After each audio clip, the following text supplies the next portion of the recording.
I'm Zach Snyder. And I'm Aden Matthews. And welcome back to another YouTube podcast, the one-stop shop for anything and everything related to YouTube.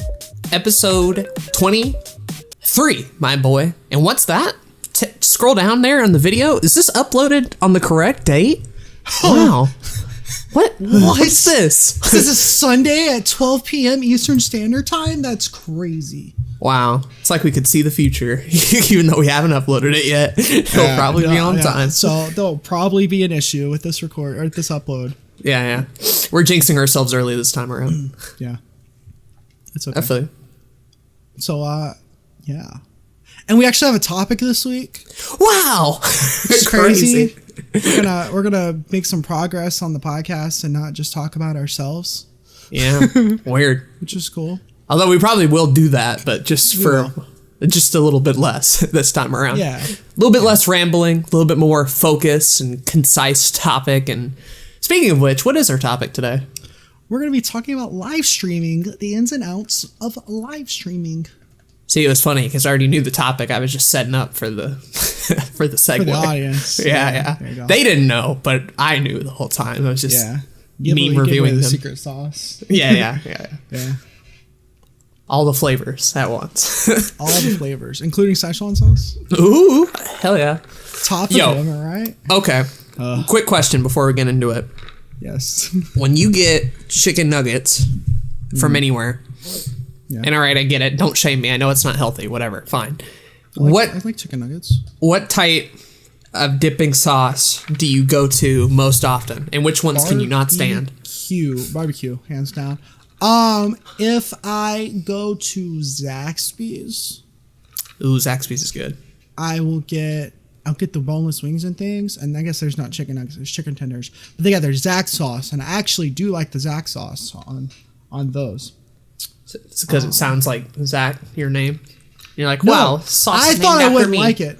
I thought I wouldn't like it, but I gave it a shot. I'm like, all right, I can do this. The barbecue sauce is my typical one. Ranch is okay, but I don't prefer to have that on chicken. See, ranch is my jam. That's what I get. Weird to me. That's what I get all the time. I've been having a weird ranch kick though. Like I'll put grilled cheese on that and everything. Like I've been going a little too hard on ranch. Yeah, that's a little too hard for me. But barbecue's good. Barbecue's really good. I just had some chicken McNuggets last night, but I'm not. Do we need to talk about the honey mustard? I like honey mustard. I do not. Not a fan. But I like honey mustard that my dad has made. I'm very, very specific with that shit. Or like I have to make it. Like it's got to be like one of these two people have to make this honey mustard for me to actually eat it. That's probably why I don't like it. I haven't tried your specialty blend of honey mustard. Yeah, maybe. Because every other honey mustard I've tried, I've never liked. And I think it's because they put mayonnaise in that shit most of the time. Delish. Like, my favorite condiment. That's not for me. But anyways. That was it for my tangent. I'm sorry. Sweet. No, that's all good. I throw it out early. Gotta have one tangent at least. All right. We'll have more. Don't worry about it. But yeah, before we get into the topic, hey, Zach, how was your week on YouTube, trademark? Yo, that was such a good segue, man. Yeah, it's pretty epic. It was pretty good. It was actually surprisingly productive. We've had so many weeks in the last year. That's true. We've been that's true. We're not focused and we're not scheduled and we don't know what we're doing. But the last 2 episodes of the podcast kind of, helped. I think it helped both of us kind of start steering our channels in the right direction. Yeah. It took a bit for me though. It took a little bit. Yeah, for sure. And I mean, there's still kinks that we're both working out. But I did get a video out last Friday or Saturday like I wanted to. I'm working on a video that I hope to get out tomorrow, which will be Friday for us. So it's already out. It's about The Walking Dead again. Did I mention the giveaway last time? You did, yes. Okay. So I'm still hoping that'll pan out in a positive manner. Is it doing well so far? I've got 254 subscribers. That's pretty good. That's pretty cool. Good. So we got to 250 right at the 1 year mark, which is incredible considering it took me like 5 years to do that on my channel. So that's great. Cool. I've gained almost 50 followers on Twitter, and I'm over 100 followers on Twitch. So that's cool. I've seen a couple of people from the giveaway actually in the comments, which is nice. And I think that once I put out one more video about Telltale The Walking Dead, because that's what the giveaway is, I think that'll help like keep some of those people around. We'll see. I'm actually pretty excited about this video. I've got a really nice little skit in there that'll be I went a little all out on it. Oh boy. It's a little big meme. Crazy. So it's a big meme. I feel you. And I think that the script's pretty cool, and it's gonna have a bunch of different camera angles and all that kind of stuff. Hopefully I can just get it done in time. If I don't get it out Friday at the time I want it to, it'll be out Saturday. Okay. Makes sense. The mic quality, I don't know if you guys can tell, but the mic quality is better because the audio is such a weird thing because you think you get it right and then you listen back and you're like, nah, it's not right yet. Right. Because I've done some of these podcasts now where it sounds fine in Discord, but then the second you try to put it in your editing software, it's all like a bunch of shit. Exactly. Yeah. So I've mastered my audio like 5 different ways in the last 2 years.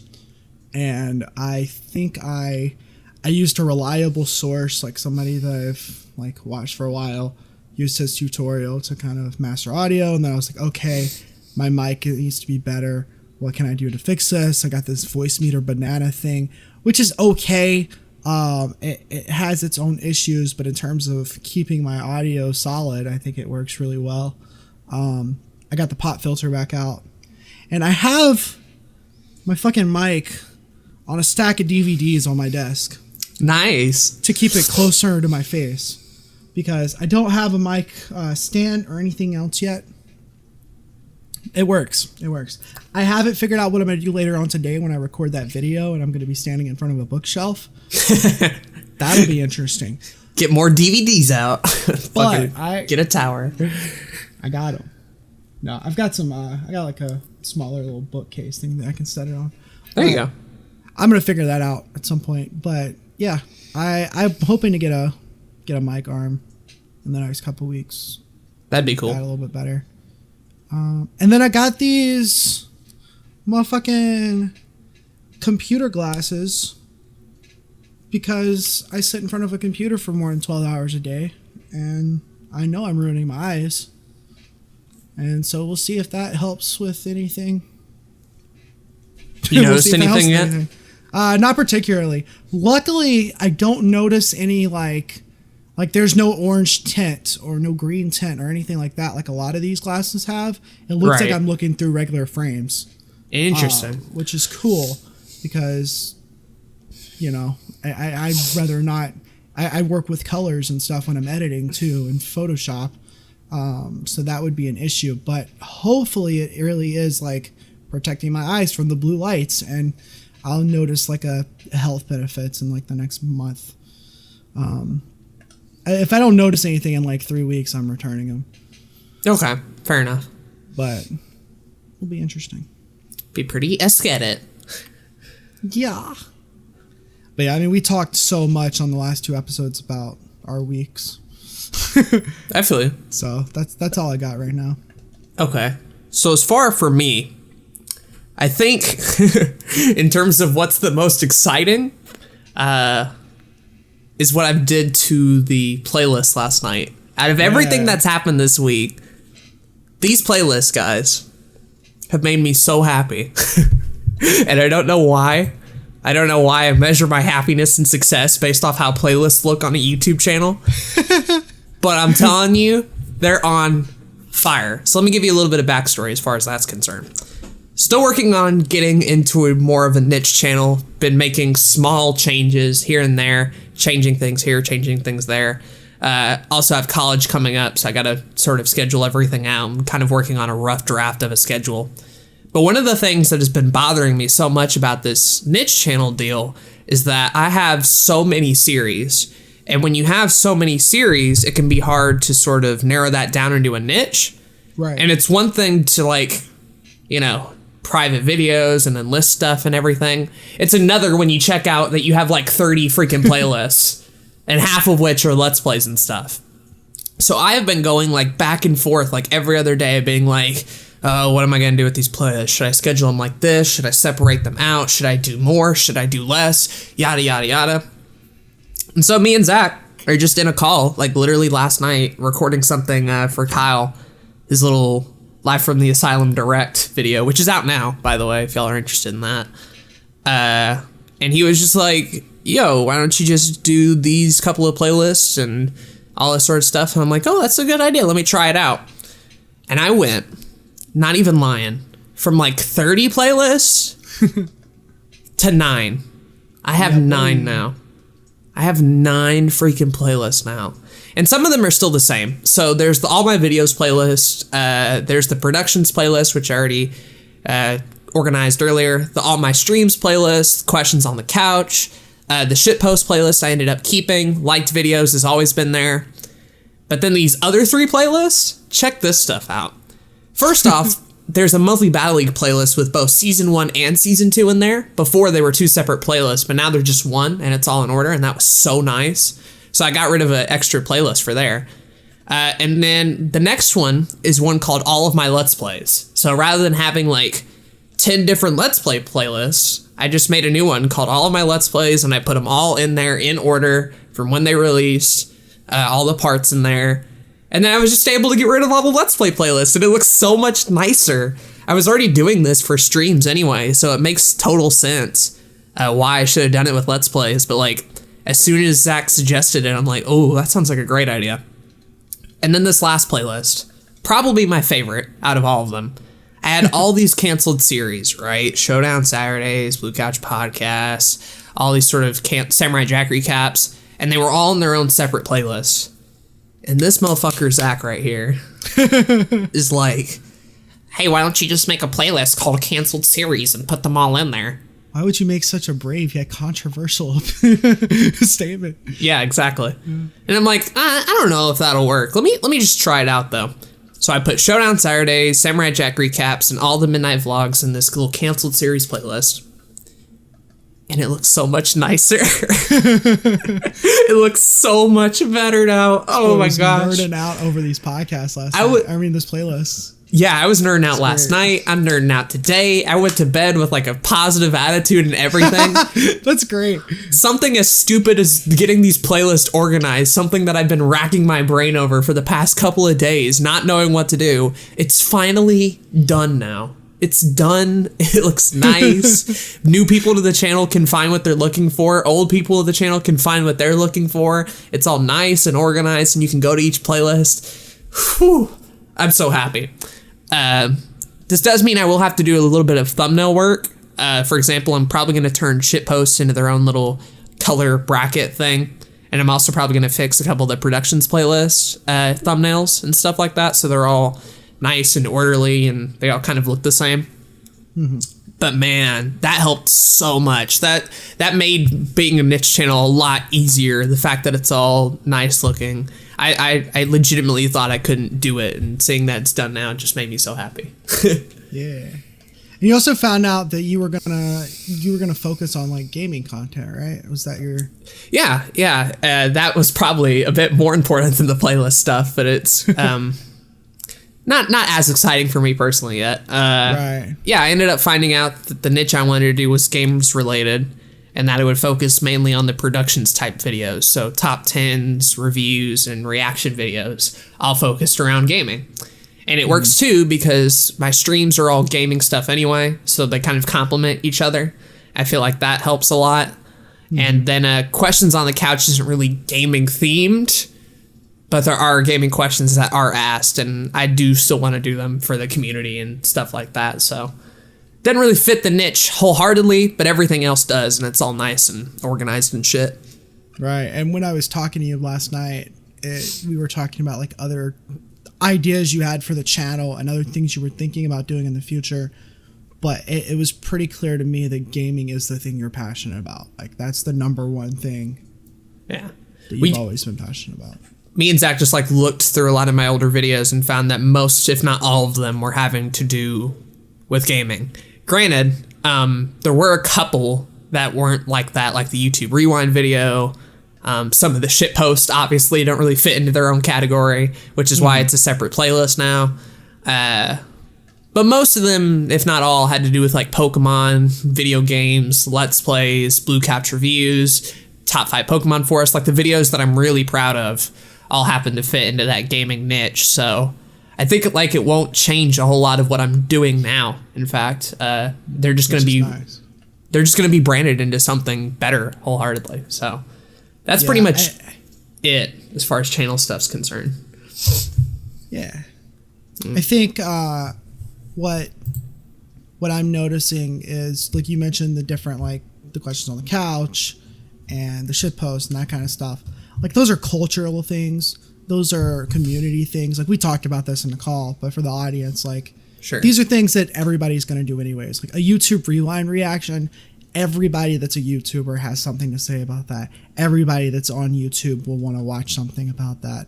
So I don't think there's any negative side effects to doing that kind of stuff. I will say, I watched a live stream of Roberto Blake's earlier. He was talking about, he's trying to get to that 1 million subscriber mark. He's at 300K right now, and he's never really cared about subscribers because he has his own business, and he's never really been a YouTuber, but he's starting to see that there are benefits to having like that number because he can reach out to other brands that he hasn't been able to yet. But he had mentioned that like when he does update videos, like they do awful. When he does live streams, they don't do the best when they're public after he's done with them. So he's doing some of this exact same things to his channel that we've been talking about doing to ours. And I thought that was pretty interesting. And he's been preaching a lot of that stuff too. So it's interesting to see that he's finally just like actually doing them. I think for here on out, for me, anytime I do a giveaway, it's just going to be a part of a normal video that I'm already doing. There's no need to have that be separate. Right. I did think about redoing the Patreon video, but the page is fine in and of itself. I'm not really making a ton of money off that anyway, and that video is pretty cringy, so getting rid of it was probably a smart idea. There's no reason for me to have like 13 different channel trailers when all I need is one, right? So I got rid of the rest of them, and I'll get rid of every one once I replace it with a new one, right? So all that sort of stuff. And then this is another recent thing too. I got rid of all the Blue Couch podcast, the 4 episodes. I took them off the YouTube channel and migrated them over to Anchor, where I think they'll actually find an audience and actually will find people listening to them and stuff like that. So it's interesting. Oh, a cool thing about that too, I was listening to them on Anchor. And I was worried because, like, you know, Blue Couch production videos start off with like that intro. That little intro jingle or whatever. And I thought it wasn't going to work in like a podcast type format, but it surprisingly did actually. Like, oh, I'm not surprised. The little doo-doo-doo. That it perfect. It was perfect for a podcast setting. I really did like it a lot. There's so many of your videos, I think, like the midnight vlogs and these reaction based videos that I've listened to rather than watch. Because, you know, a lot of it is you just talking about the thing that you're talking about. And so I think it works. Remarkably well. There were a couple of other like smaller things I guess I could talk about. I finally got that tripod in the mail along with those SD cards, so that's been cool. Tripod works fairly well. I can do little slow pan shots now, which is something I couldn't do because it has like a little handle that sticks out of it. It's great, isn't it? And you can just do slow little pans. The problem is the head keeps coming off of it when I try doing it a certain direction. So I don't know what's going on there. I got to figure that out. And then other than that, I downloaded Adobe Premiere because I'm trying to learn that. It's confusing and I don't like it so far, but you know, that I thought the same thing of Vegas when I switched over from Camtasia Studio. So this is my 3rd time around with a new editing program, so I'll pick it up. It'll just take a little bit. Things are just a little all over the place right now. So it took me some time to get used to Premiere as well. I actually moved from Camtasia to Premiere Elements, which is like the non-subscription based Premiere program that you can buy for like $100 with Photoshop. It just doesn't have as many features. It's still pretty nice, but it did take me a while to kind of learn a lot, and I still didn't learn nearly as much from it as I could have until I moved over to Premiere Pro and started paying monthly. I was like, all right, gotta learn it now. Gotta learn this shit. Yeah. But yeah, the thing with Premiere at the moment is just that I'm so slow with it. I don't know how to do things quick enough, so I still have Vegas installed for like quick Let's Play edits and things that like need to come out on time, stuff like that. But I'm learning it slowly. I've figured out render settings. I've figured out a bit of the timeline stuff. I'm not sure what the fuck a sequence is or why the video shows up on two different parts at the top. Like you have your preview and then like another preview to the side. Yeah. So I might do that. I did mess around with like the customizable like thing. You can like move parts around, and I thought that was cool because that meant I could make it look more like Vegas. So I just moved it to how I had it in Vegas and whatever. I moved it around to make it look more like Premiere Elements. When I got it, and I still use that exact same workspace. I think that's dope. It around when I need like audio stuff or color grading stuff, but yeah. I did fuck around with some of the color correction stuff too. Vegas doesn't really have a whole lot of anything like Lumetri, so it's kind of a fun little rabbit hole to go down, being like, ooh, I can make myself green and all this weird shit. This is interesting. Yeah, it's dope. It's complicated. I'm still trying to grasp a lot of that stuff. Yeah. But yeah. Cool. But I'll try to learn it a bit more, and we'll see where we can go. Maybe I'll end up just shooting DSLR and only doing stuff on Premiere. That's where I'd like to be. Unfortunately, I'm at like webcam and Vegas stage right now, but I'm trying to slowly sort of transition the way there. It definitely takes a transitional period. Yeah. So it'll take a bit, but I like where I'm going.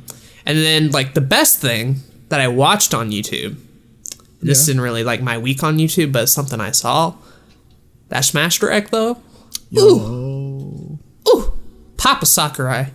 Coming clean. That was my favorite piece of YouTube content this week. I'm not even like fire. Just amazing. I can't say that though. There was some pretty fire stuff that came out this week, but that was pretty good. Yeah. I will say Normal Boots came back. Oh yeah. That's pretty dope on multiple levels. I'm very interested to see what it does on like a business standpoint. And like what I can copy for like Lion's Honor in the future. But also I was looking at their like members because I haven't seen like there's a couple of their members that I've never watched, and I just got into like Satchel Drake. He's great. And he is phenomenal. He doesn't do as much content anymore, which is kind of unfortunate. But there was this one video that was called like, what was it? I put it in here it is. Can we be too inspired? I'll try to put that in the show notes because I think that's like something that we preach about a lot. Basically, his point is like you can have a lot of ideas and that's cool and all, but if you don't execute on them, then there's no reason to like have them. I feel you. Hey, you know what you should do actually? Because we've said things like put it in the show notes or whatever, and then it just doesn't end up in the description at all. Yeah. So what you should do is, you know how we write notes down for like if the audio goes out, you should just like write a little note down. You're right. Just like help you out a little bit. You're right. You're right. As far as Normal Boots is concerned, that channel is on fire though. Like Madness in particular. I haven't seen the Zelda one yet, but the other ones have been amazing so far. It's kind of bullshit, but it's pretty good. Kind of bullshit. You don't like either one of those games, I don't think. No, I mean I think they're both fine. I think that one of them is overhyped. Overrated. One of them is bad. Probably better, but we'll just leave it at that. Okay. Let's just say there were two of the guys at the table that were pretty upset about the winner. Yeah. So yeah, pretty good episode though. I agree. I like all of them. I need to watch more. I out of all the normal boots people, Continue is the one I haven't jumped into yet. So I looked at his stuff or their stuff, and I saw it was mainly like Let's Play stuff. Yeah, which is fine, but I just don't watch a whole lot of Let's Play things anymore, and I don't want to get into another Let's Play channel. I got Game Grumps and like the occasional like Markiplier, and I think I'm good with that. I got Beer Bros, I got Grumps, I got Super Couch Fighters, I got a couple of them here, and you know, Lions Hunter Gaming stuff too. Dope though. I still watch Peanut Butter Gamer and Completionist all the time. Oh yeah. Normal Boots is litty titty. Agreed. So let's jump into that nice little topic that we have planned. No, we gotta go for another 30 minutes. You're right. Segment isn't long enough yet. What would Jay the Zoomster think if we only had a 30-minute? He'd probably be upset, honestly. Yeah. He's on tilt a lot of the time. Mm-hmm. Can't trust him. So, but yeah, main topic, boy. Live streaming. So we can break this into a couple of different parts. Obviously, there's the technical aspect of live streaming. You know, where do you live stream? How do you live stream? All that kind of good stuff. Then there's the, you know, how do you get people to watch your live streams? That's probably important. And I think the most important is how to live stream. The more specific, like when you're in the moment of live streaming, what are the best practices, stuff like that. Yeah, tips and tricks. In terms of like how to get a live stream up and running, technically, it's a mess, honestly. The reason I did not live stream in any of my earlier channels, even though I wanted to really badly, and I was a big fan of watching streams for a long time, is just the harsh reality that streaming wholeheartedly depends on your internet connection. Yep. And you may think, oh, my internet's good. No. I'm talking good. I'm talking great internet. I'm talking like you don't even get issues. You have great upload speed, download speed. Your internet's fucking god. Because what you'll come to find out is whatever your internet speed is, that's essentially the bottleneck or the handicap to your quality. If your internet speed isn't that good, well then your quality of the stream is gonna suffer as well. But that's sort of the first big blockade that you have to deal with as far as streams are concerned. After you get past the internet thing, you need to run tests for the internet with the games that you want to play, because your computer might not be able to handle it either. So it's a very big trial and error thing getting started. So I'd recommend OBS as far as software is concerned. It's free. Yeah.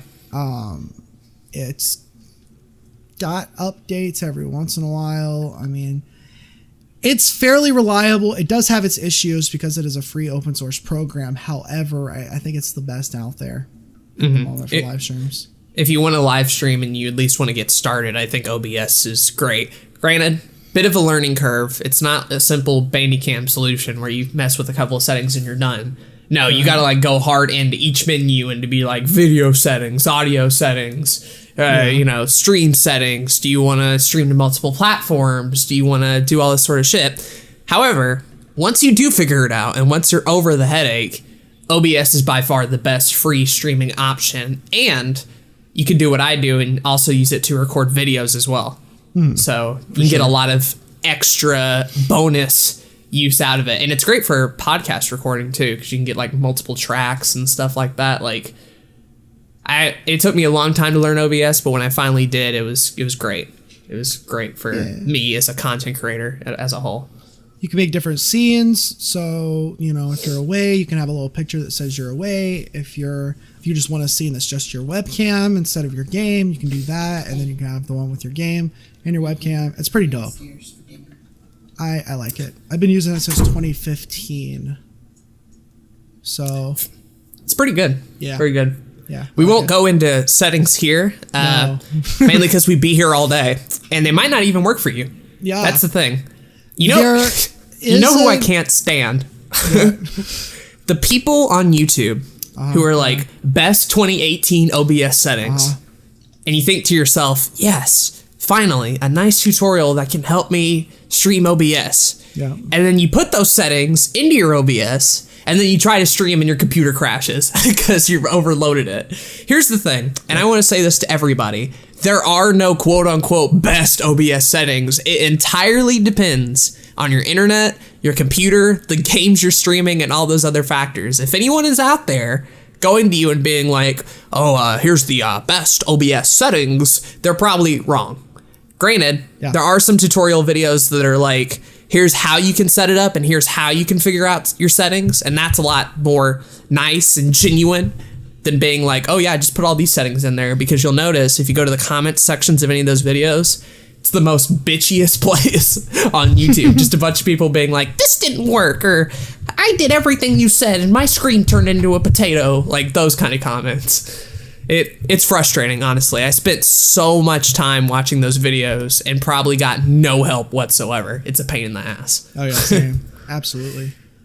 I would say, number one, they do have, OBS now has an auto config wizard thing that you can hit, and it's still in beta, so it's a little like finicky. Yeah, it's a little finicky, but you hit it and it like comes up with the settings that could be best for your PC.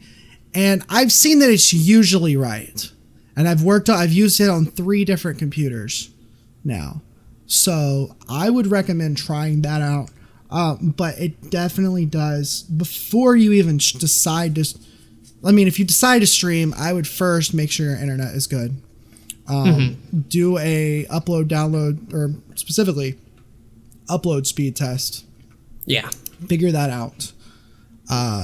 If it's not good enough, then like it sucks, but you're not gonna be able to stream. That's just the first step. If you're still super into wanting to stream, then see if you can upgrade your internet. Maybe that's something you're into. Maybe that's something you can afford. And there's still other benefits to having better internet than just streaming. So I don't think it's a complete waste if you end up not streaming in the future. One other thing I want to recommend real quick too is Streamlabs OBS. It does a lot of the auto configuration stuff, and it gives you a couple of borders and overlays and presets and stuff. Very new streamer friendly, I think, as far as that's concerned. It is, but you have to have a pretty decent computer first. Right, and that's sort of a thing in general. If you want to get into streaming, note that you do have to have a good computer. I just took a speed test myself, so I could give you guys a roundabout number. Ping, you don't have to worry about that as much. Download speed, not really helpful. Although if you wonder why it takes so long to download stuff and your download speed's low, that's kind of why. The important thing that you have to check for is the upload speed. And mine is actually pretty good right now. I'm at 11 megabits per second, so that's pretty good. But I've been able to do it fine on anything from like 5 and up.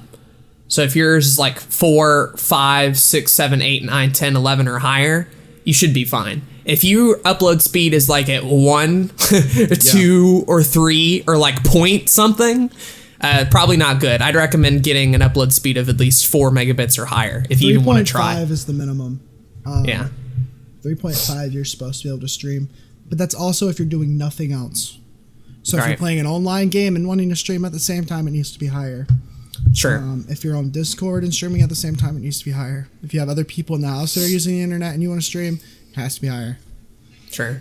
One power tip I can also recommend too is your internet maybe isn't that good, but something you can do to help your speed is by getting a Ethernet cable and plugging it directly into your computer. Yes. Trying to stream wireless through the air with everybody else trying to get your bandwidth, that shit fluctuates. And it can be good sometimes if it's late at night and no one else is awake or doing anything, but it can be the bane of your existence if someone is trying to like, Google something on their phone or someone's playing an online game at the same time. Do yourself a favor, get yourself an Ethernet cable and plug it up from your router into your computer. And I know there's going to be people being like, oh, but Aden, the router is in 3 separate rooms away from me. It's too far. You can get you a 50-foot Ethernet cable. Hell yeah, you can. for cheap, and plug that bitch in. Granted, you have to know how to route it along the walls so people don't trip. That took me a while, but it was well worth it. It was well worth it. And the room I'm in is where the router's at for me. So I have a long Ethernet cable going to Ethan's computer in the other room. But the router in here, I have one hooked up to my computer as well. Helps a ton. Do yourself a favor and get Ethernet. Yo, I got 20 upload speed, so I'm doing pretty good. That's pretty aesthetic. Yeah. I'm also. I wonder how much Discord's playing into that. Yeah, I don't know. Discord probably plays a little bit into that, but there's Sure. no telling. But we can both stream, all right? We're confident in our internet speeds here as far as that's concerned. But Step 2 is definitely the hardware that you use. You can stream from both PC and console. The benefit of streaming from a console is that it's typically going to work as long as you have the good internet. Right. You're not going to have as many lag issues because that console has the graphics card capability of handling that.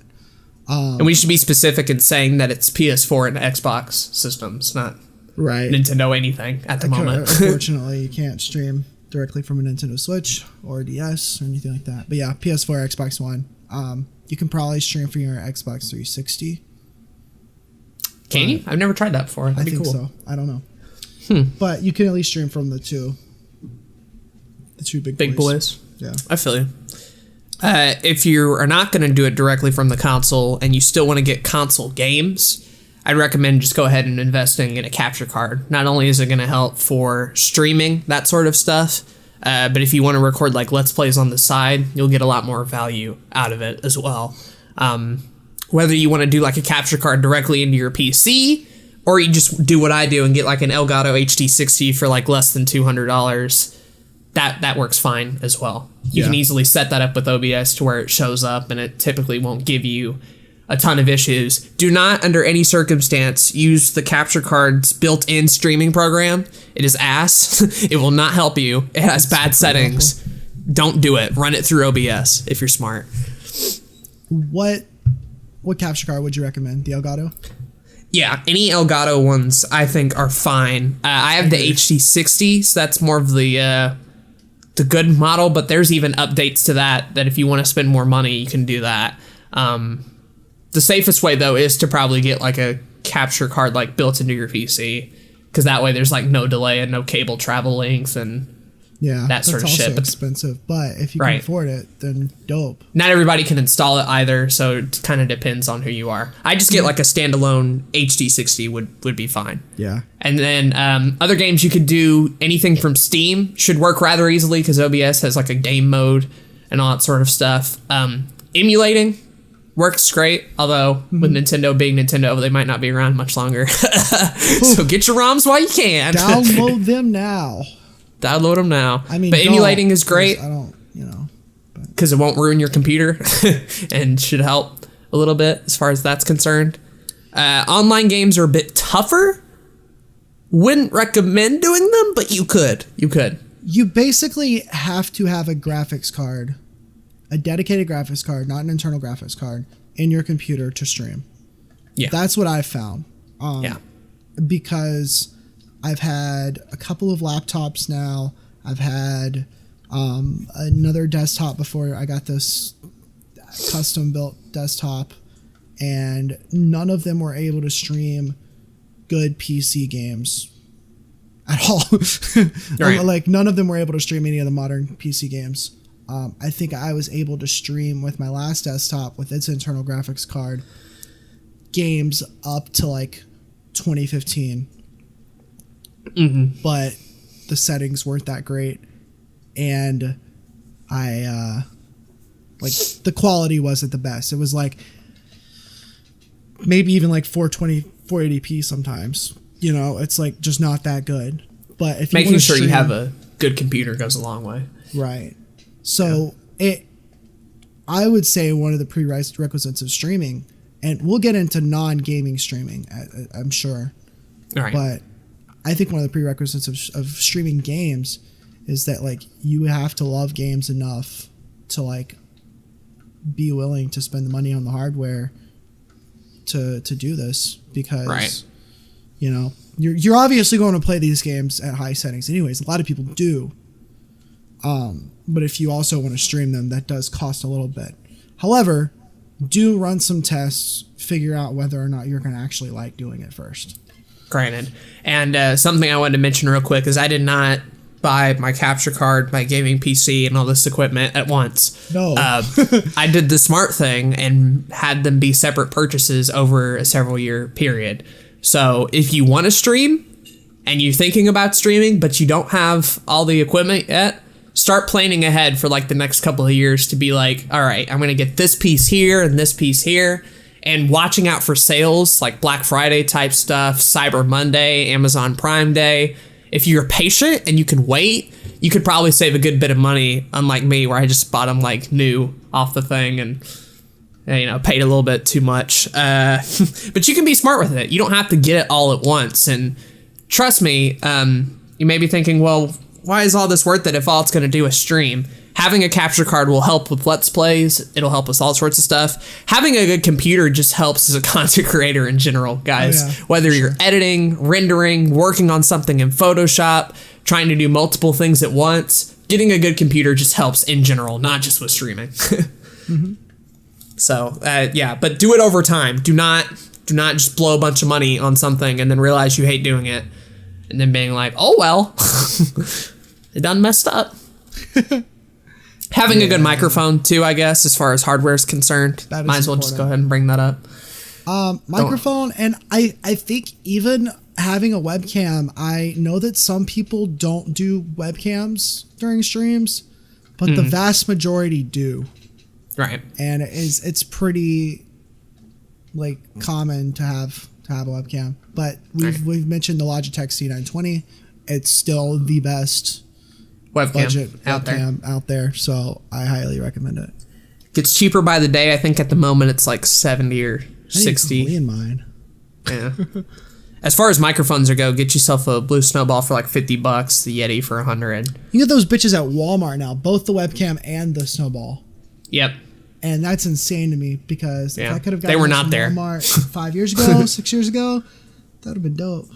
Yeah, you could start today if you really wanted to. You don't even have to do what I did and wait on Amazon for like weeks on end, waiting for that shit to finally deliver itself. It's a bit of a pain. If you want a bit more information as far as like hardware and software, we did 2 episodes of this podcast, one focusing on all the hardware you would need and one on all the software. We go into detail a lot more about OBS, microphones, webcams, all that sort of stuff. We do.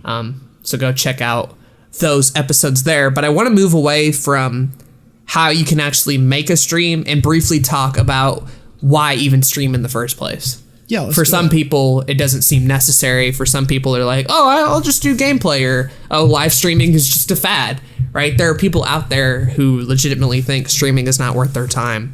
What would you say to those people, I think? I mean, I would say get your head out of your ass. Number well, that's one, probably. The thing with live streaming is that there was kind of a cultural moment earlier this year, and I don't particularly like talking about it because I think it's kind of dumb. It's like, all right, whatever. But it was a cultural moment when it comes to streaming, and Twitch, which is the main streaming platform.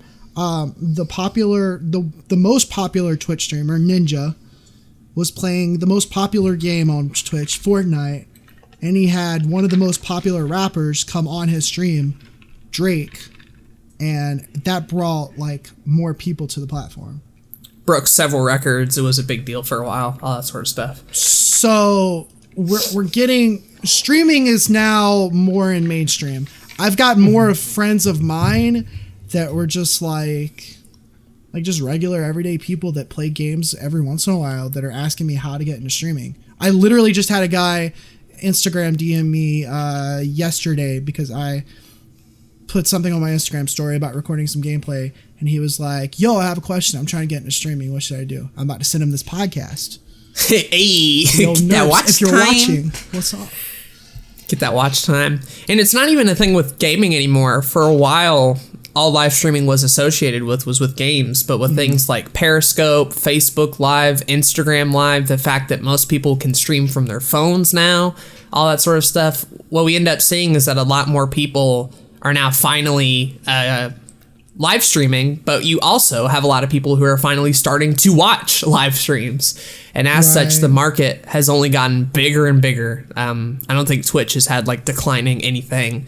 Facebook and Instagram Live are only going to continue to grow. More and more people are going to be watching streams in the next couple of years. And I don't think it's going to be a fad that'll die out at all. It'll just continue to grow into its own.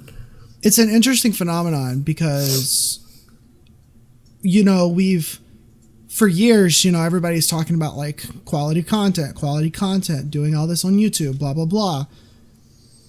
But live streaming is something so unique about it. It's longer form content, right? People are sitting there for hours at a time. And people do shorter live streams, but it's typically 2 to 3 hours at the least.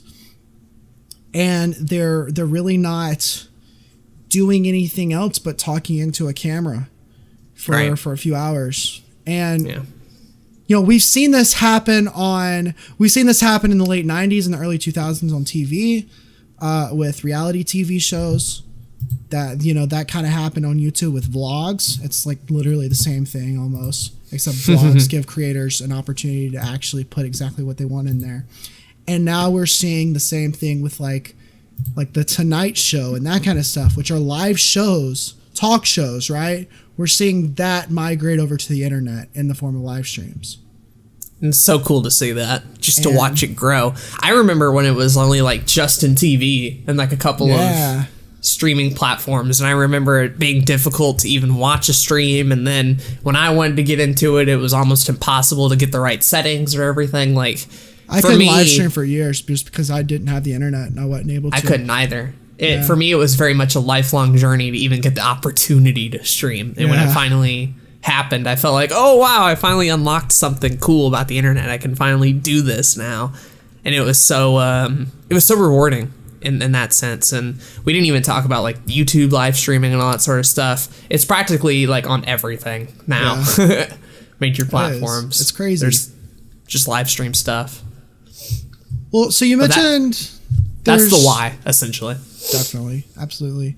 And not only that, I mean, it brings this different connection to you and your audience. If you're already doing content on YouTube, which a lot of you guys probably already are, if you're already doing content on some other platform and you're not live streaming, we've talked about it before, but it gives you a different connection to your audience. You get to talk to them face to face.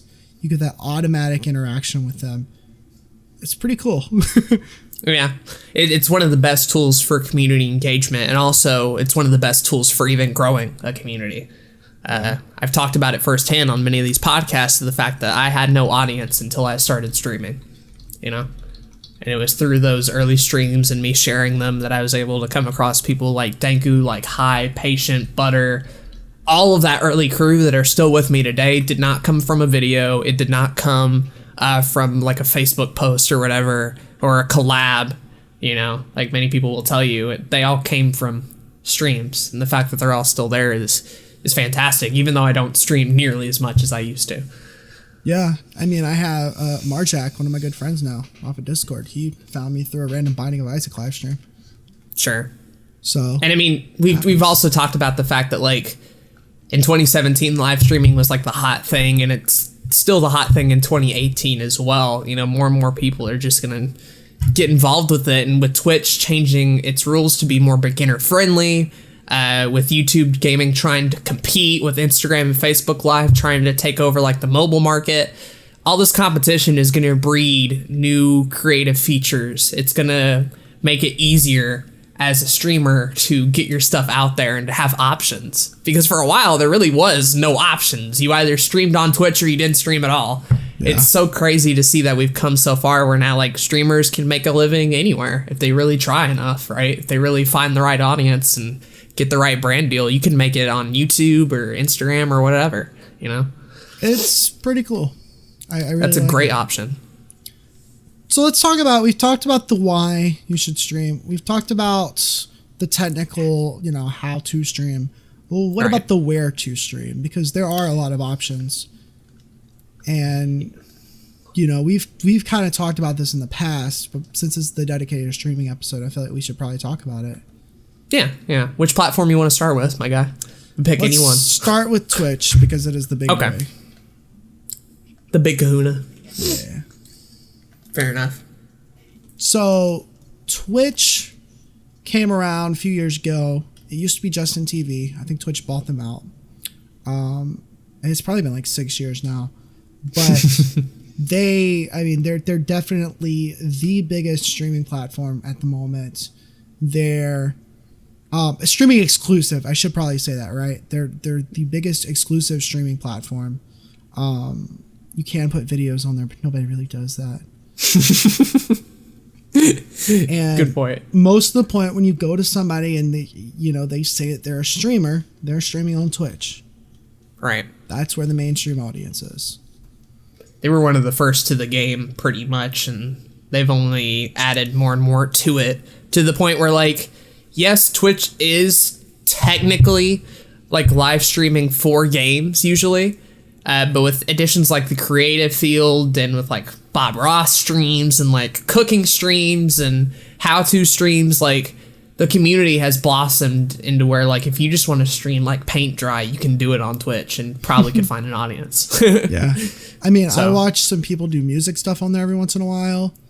Yeah. The H3 podcast was streaming over there for a while. Workout streams, I've seen those before. Yeah. So you can, I mean, right off the bat, you can stream anything. People That's stream anything, which I think is cool. It does open you up to a bunch of weird options, but maybe that weird option will get you noticed easier than just streaming Fortnite like every other person is. Sure, definitely.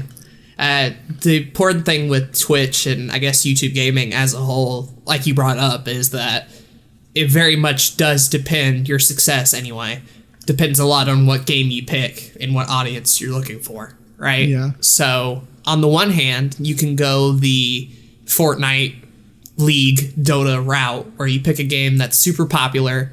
You'll get a lot of eyes on you, hopefully, during the lower hours of the day when there's not many people streaming, and can end up getting a big chunk of that audience to come to your channel. Or you can do the other route where you stream a game that nobody streams at all. Typically, retro games don't get a lot unless you're a speedrunner. Which, if you're speedrunning, by the way, you have no excuse not to be on Twitch, by the way. That's like a big move you should have already made like years ago. Anyway, 100%. Though, you could stream a game that's not as popular and hope to be unique enough to get some people to go watch your stuff. And Twitch, like YouTube too, does end up working a little bit better if you lean it a bit more toward like one niche in one game rather than doing a variety of stuff. It does. And so you kind of have to do a little bit of self-awareness. You have to figure out, how deep into live streaming do you want to go?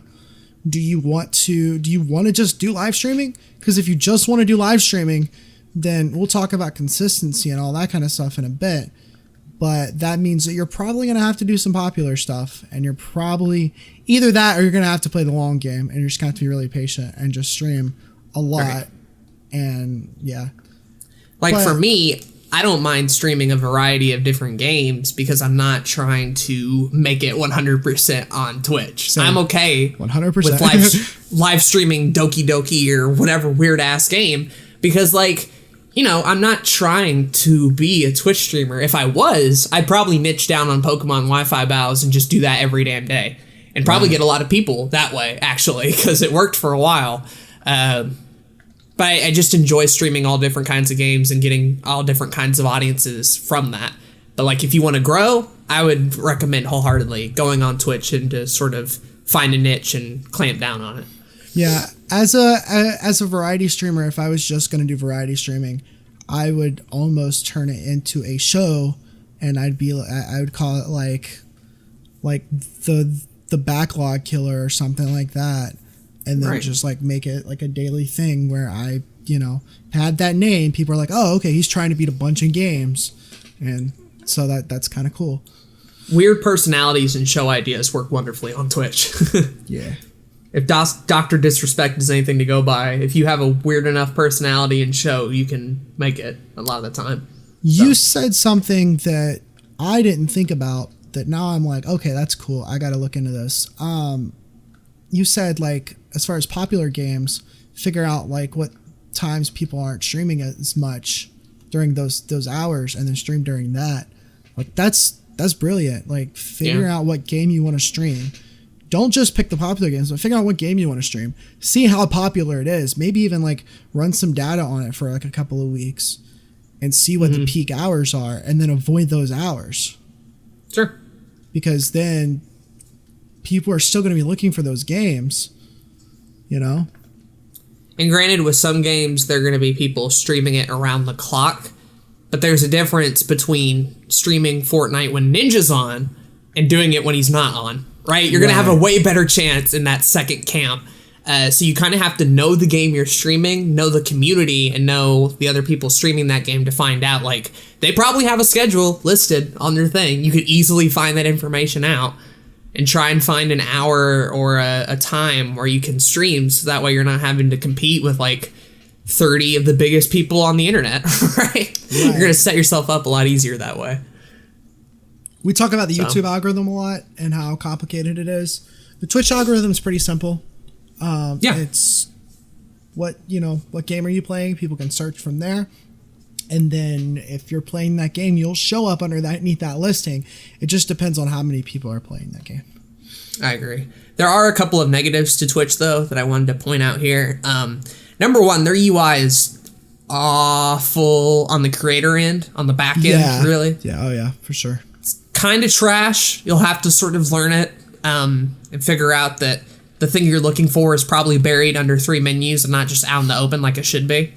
That's just sort of a thing you're going to have to sort of come across. And then the other big thing, too, is Twitch, despite how great it is not very lenient on viewers with poor internet connections. I've noticed one of the big differences between like YouTube gaming live streams and Twitch live streams is that Twitch is a lot more stringent on the internet from the viewer end. So you might end up losing out on a couple of people, especially if you try to stream both. You know, some of those people with poor internets might not be able to see you on Twitch when they could on YouTube gaming, right? So that can be sort of a big issue as well. And then the final one, I guess, to point out too is that like YouTube, Twitch is eventually going to get to the point where it is oversaturated with a bunch of things. So all the oversaturation problems YouTube faces, Twitch does have a version of that, but it's a lot smaller than YouTube, obviously, because there's like 8 billion fucking videos being uploaded like every second, stuff like that, right? Yeah. So that is the case. Are there I don't any think other... it'll be as big as a problem as YouTube, just because live streams are so unique that people do have to dedicate themselves to a particular amount of time. Sure. Compared to uploading a fucking 5-second video that's garbage every day, which people do. Right? Like, fair enough. We talk about there being like millions of hours of YouTube posted every day, but a couple millions of those hours are garbage. Sure. So there's a little bit, I think there's probably better quality control. Do you want to go ahead and talk about, I know money is important for a lot of people. Do you want to go ahead and talk about that for each platform while we're talking about those? I think you only do that on Twitch, personally, for me. What, make money? Oh, yeah, if you're making money through live streaming, you do it through Twitch. I think there's an argument to be made for other platforms for that, but I think Twitch right now is the best place. Right. People are copying Twitch, basically. So Twitch, you have the subscribe button. People can pay $5 to $20 a month to subscribe to you, which is pretty nice if you're a partner. Or I think you can do that as an affiliate, right? You can do bits as an affiliate, I'm pretty sure. You have the subscribe button too, right? I don't think I'm pretty sure. I do. Yeah. I do. Yeah, I do. Yeah, I guess you're right. Because of the unique partnership between Twitch and Amazon, it's really nice for people that have Amazon Prime because they can give you a subscription that they get for free. So you're getting a free like $250 every month from some of your audience. That's just like, yeah, I like you. I don't have the money to support you, but I'm already paying for this other subscription, so I can give this to you. So that's pretty cool. I think we're going to see a parallel when we talk about YouTube, is that YouTube does have a lot of those donation options like Twitch does, but they are not nearly as good or as reliable with doing that. And sometimes different platforms will take different cuts out of that. So you got to realize you're probably not going to get all that money That is people true. donate to you because Twitch is free. They kind of need to keep the servers running. They kind of need to make a little bit of money. They're probably going to take a cut out of that. And other thing we should mention too is it can take a long time to be an affiliate and a partner. So if you're just going into this to make money, realize that it's going to take a long time to even have those options available to you, and even longer to where you can start consistently making money off of 100%. Twitch. We're talking like year process at least. Your goal by the end of this episode, our goal for you and your goal for yourself should be to, if you want to stream, to get good at streaming and to be consistent at streaming. And then through that, you will be able to grow a following. And then through that, you'll be able to start making money. And that's one of the things I like about Twitch too, is there's a very, unlike YouTube, where like the path to money is very much clouded and windy, and it's kind of like a kept secret between people usually. I mean, there's videos on it obviously, but YouTube doesn't go out of its way to tell you a lot of that sort of stuff. Right. What I like about Twitch so much is the fact that it communicates to you directly. Hey, want to be an affiliate? These are the steps that you need to do to get to there. Hey, want to be a partner? These are the steps that you need to do to get to that. Want to unlock donations, bits, want to know about the nitty gritty? We are going to tell you and let you know. And so like for people who just want to do live streaming and who want to like be set on a set path without a bunch of fucking roadblocks in your way and surprises and YouTube being like, oh, we're running an experiment type shit, Twitch is a lot more friendly and communicative, and that's one of the things that I appreciate so much. If you do want to make money, you now have like a solid path to do that, as opposed to YouTube where it's like, figure it out your fucking self. Goodbye. It's a nice change of pace. Yeah, I agree. Yeah. But also with Twitch, there is the bit system, which is basically like micro donations that people can buy. People can't give you regular donations, which you can do on any platform through an outside service. And then there's like your regular content creation ways to make money, like affiliate links, sponsorships, and merch. Yes. So, but I do believe that Twitch is the best place for you if you're just starting out streaming. I'll get into if you're an established YouTuber in a bit. I think if you're brand new at streaming and you want to grow, or if you want to make money, you start out on Twitch, personally. Yes. I feel like that's the place where you're going to learn the skill set the best. I feel like that's going to be the easiest, quote unquote, easiest path to success. I think it's the most established. It's got the biggest community, the biggest audience. It's okay if you want to stream on multiple platforms, and that's cool. I think if you can only pick one, you pick Twitch. That's me, though. So we'll keep that in mind for later and stuff. But let's move on now to YouTube's version of it, the YouTube gaming. How's it different, Zach?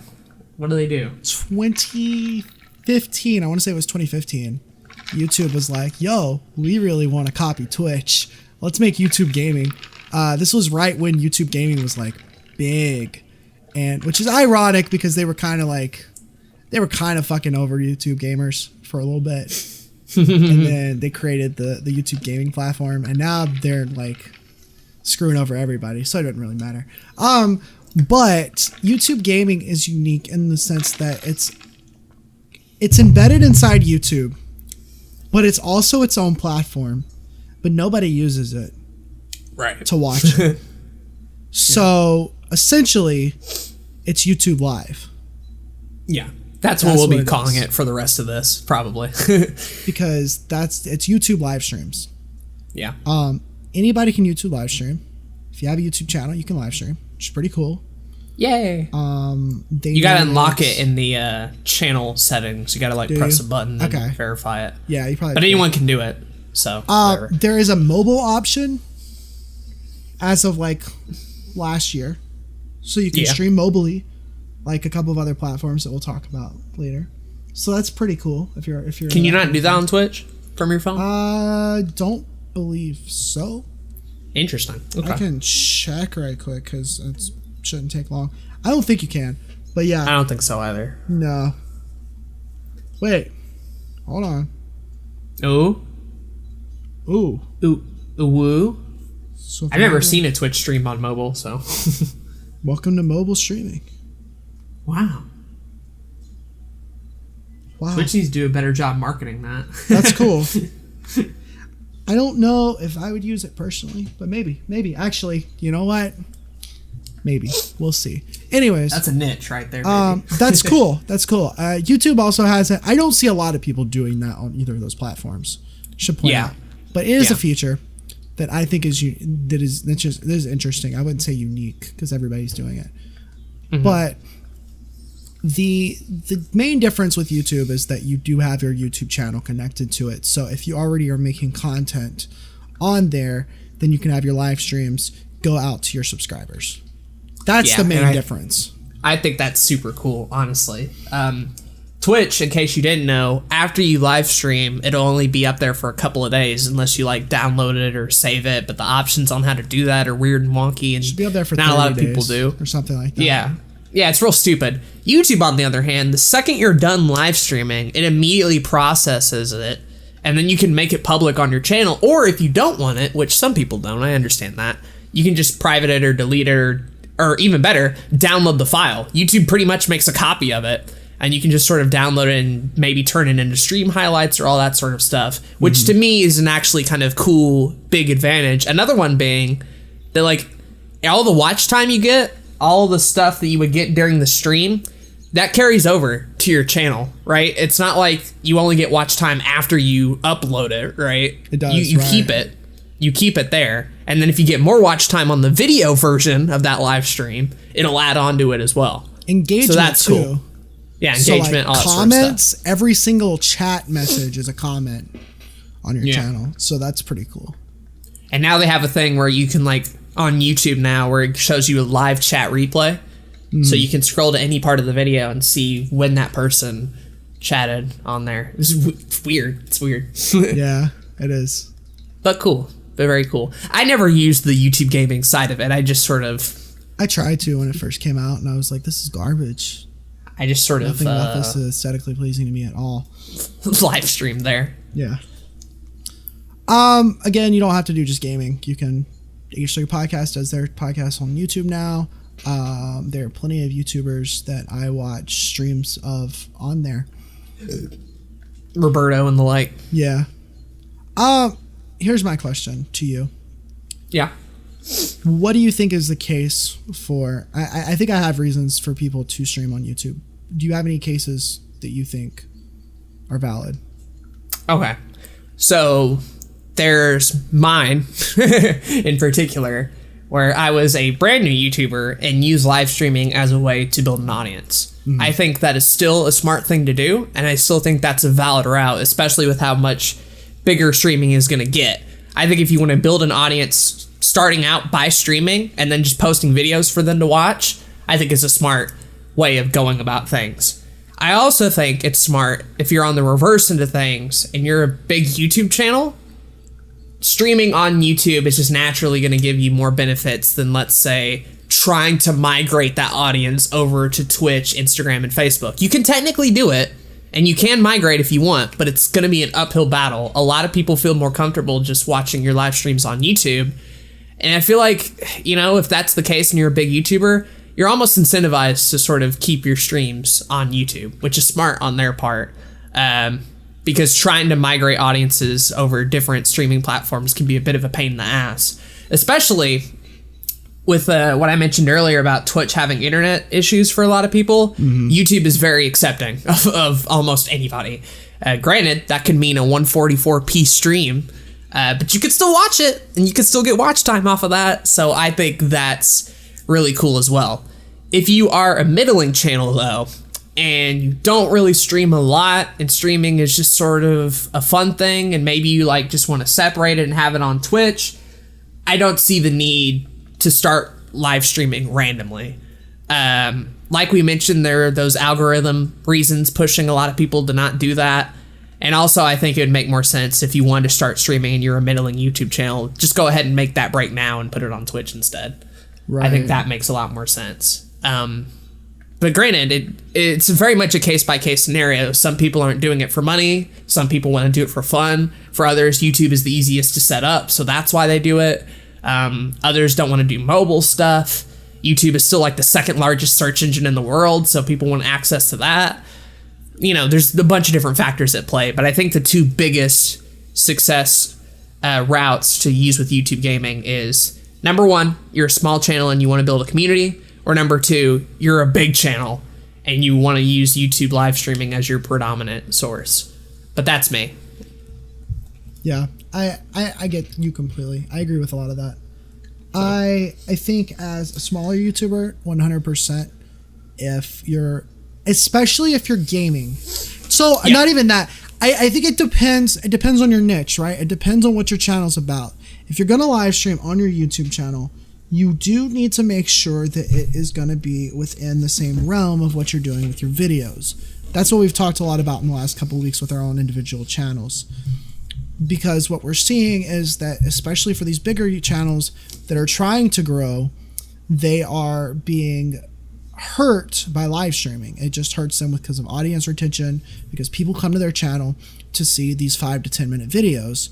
They don't come to their channel to see these 2-hour live streams. Sure. And while there are some of those subscribers that are going to watch those live streams, not all of your subscribers are going to watch them, correct?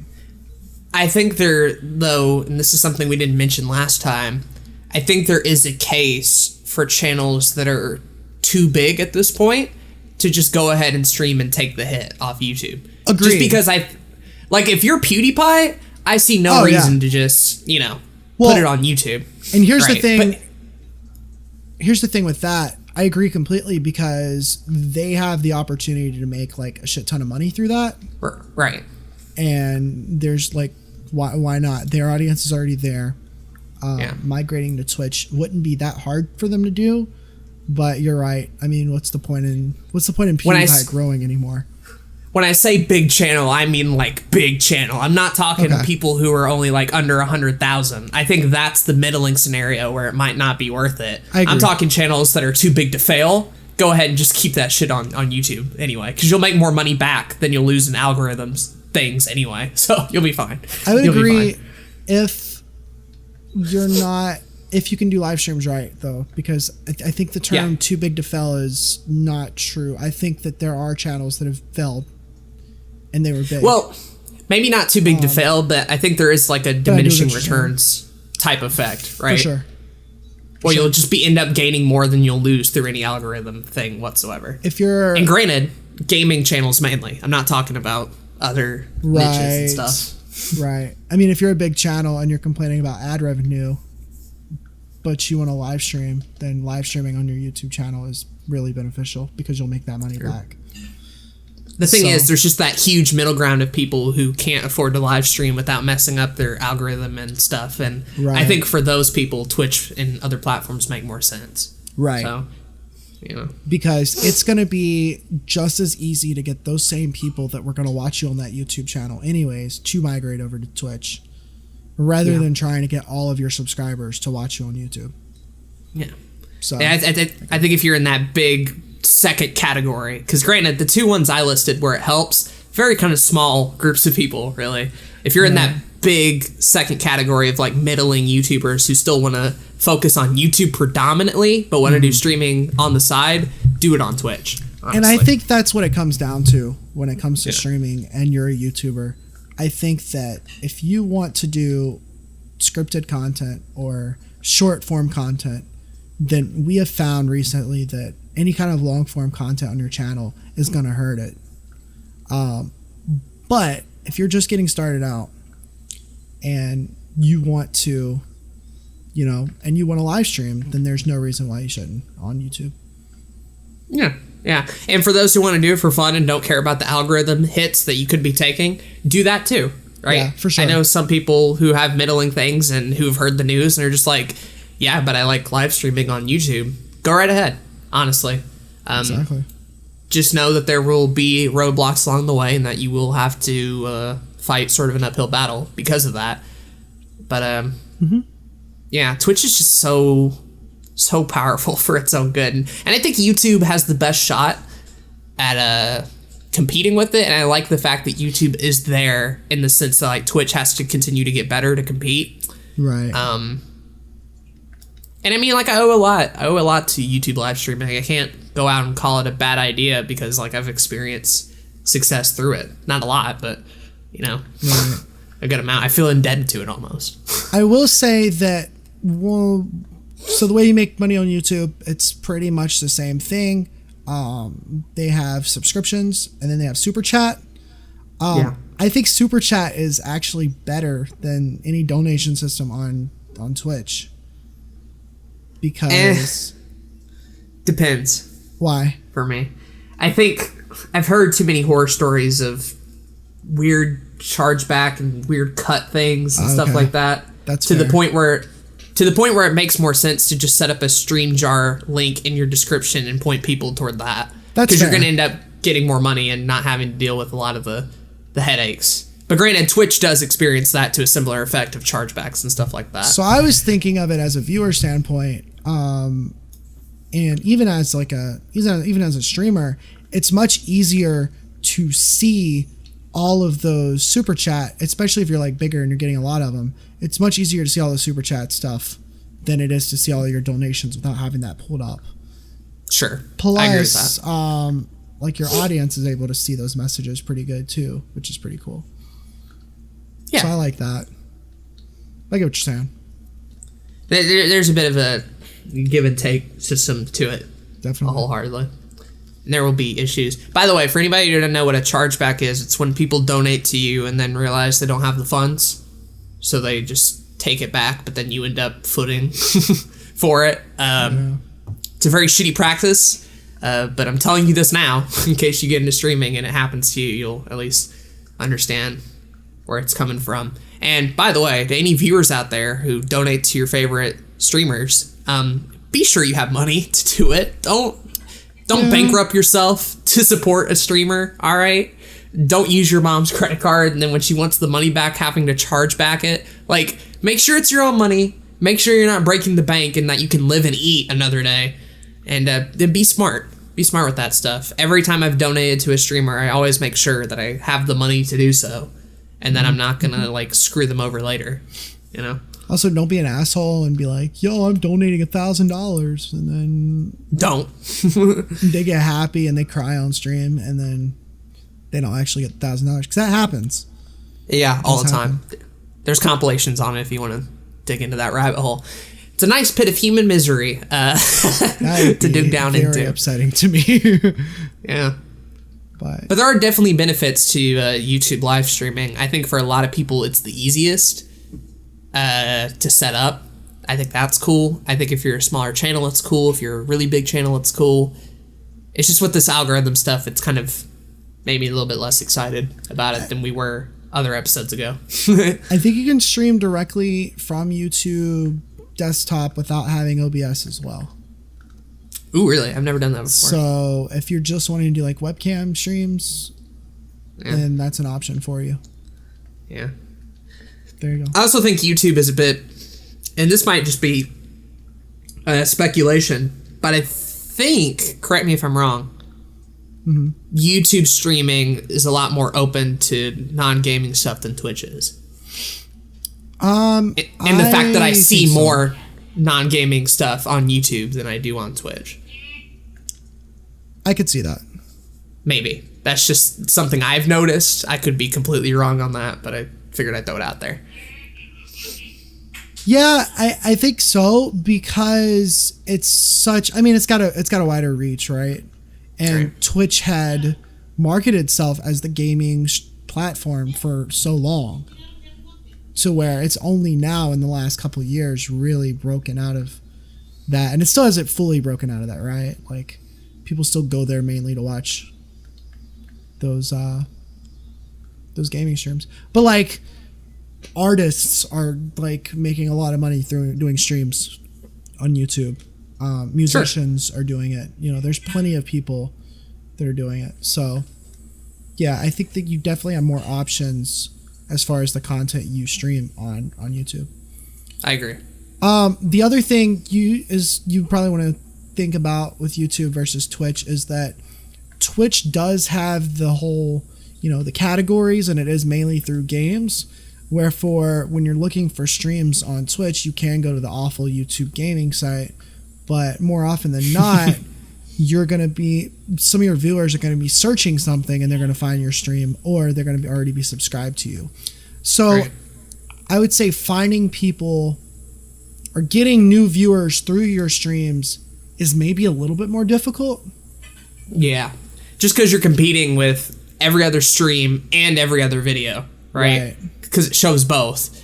And you also have to fight with the shitty YouTube notification system. If viewers aren't notified, they do it the same way as they do it with videos. So a lot of people will be like, hey, I didn't even know you were streaming, right? I've missed plenty of YouTube streams just because the notification system is so bad. Yeah. It just doesn't show up when I want it to. In that sense, Twitch's notification system's a lot better, where it'll actually like show it at the bottom, be like, hey, this guy's streaming.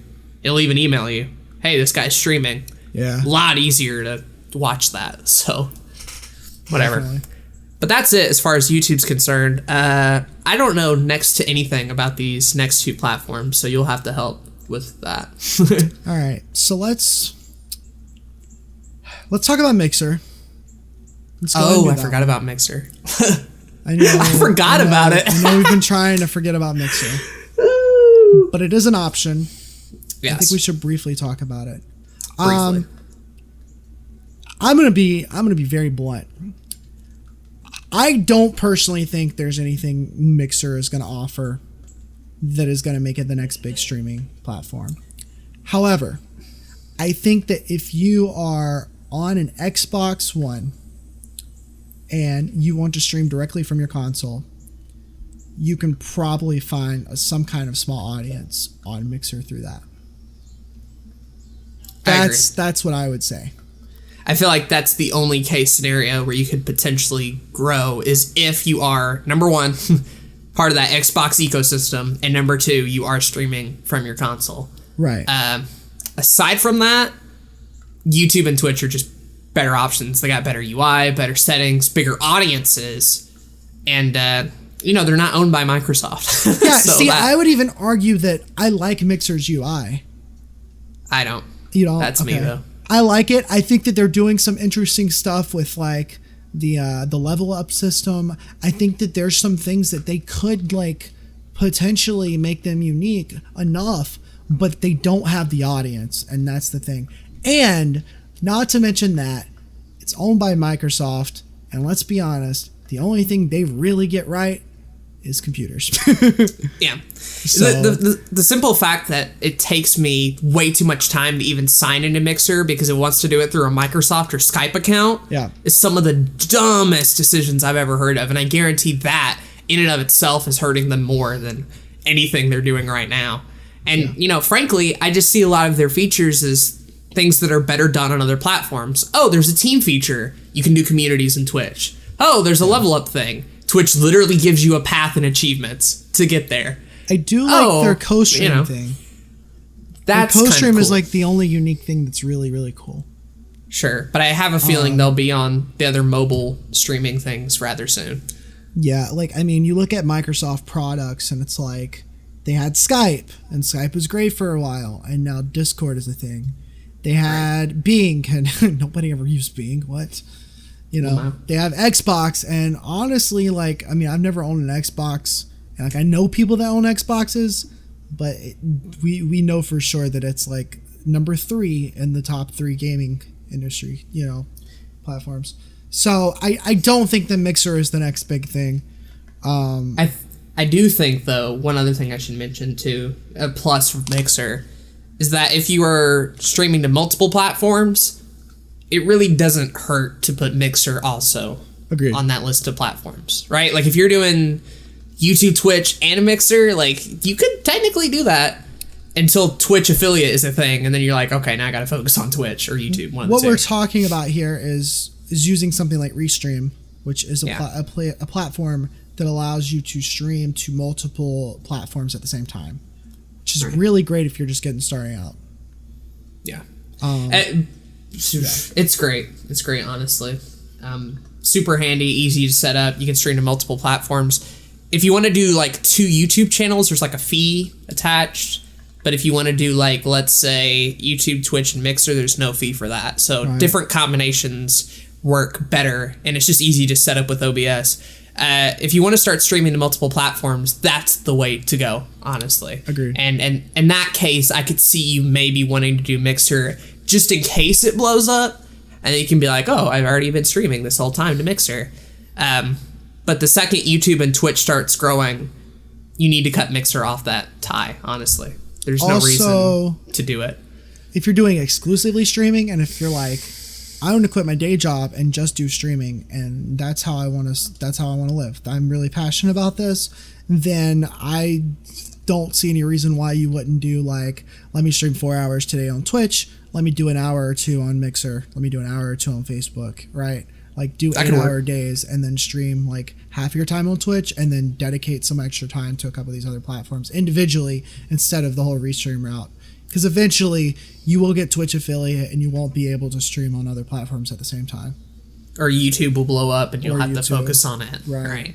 And that's the thing with the multiple streaming approach. It's great starting out, but eventually what you'll end up finding is that you've done all this experimenting and now you know which one to go with. And then like, well, I really don't need to stream to multiple platforms anymore. It's great for experimentation, and that's a selling point of Restream.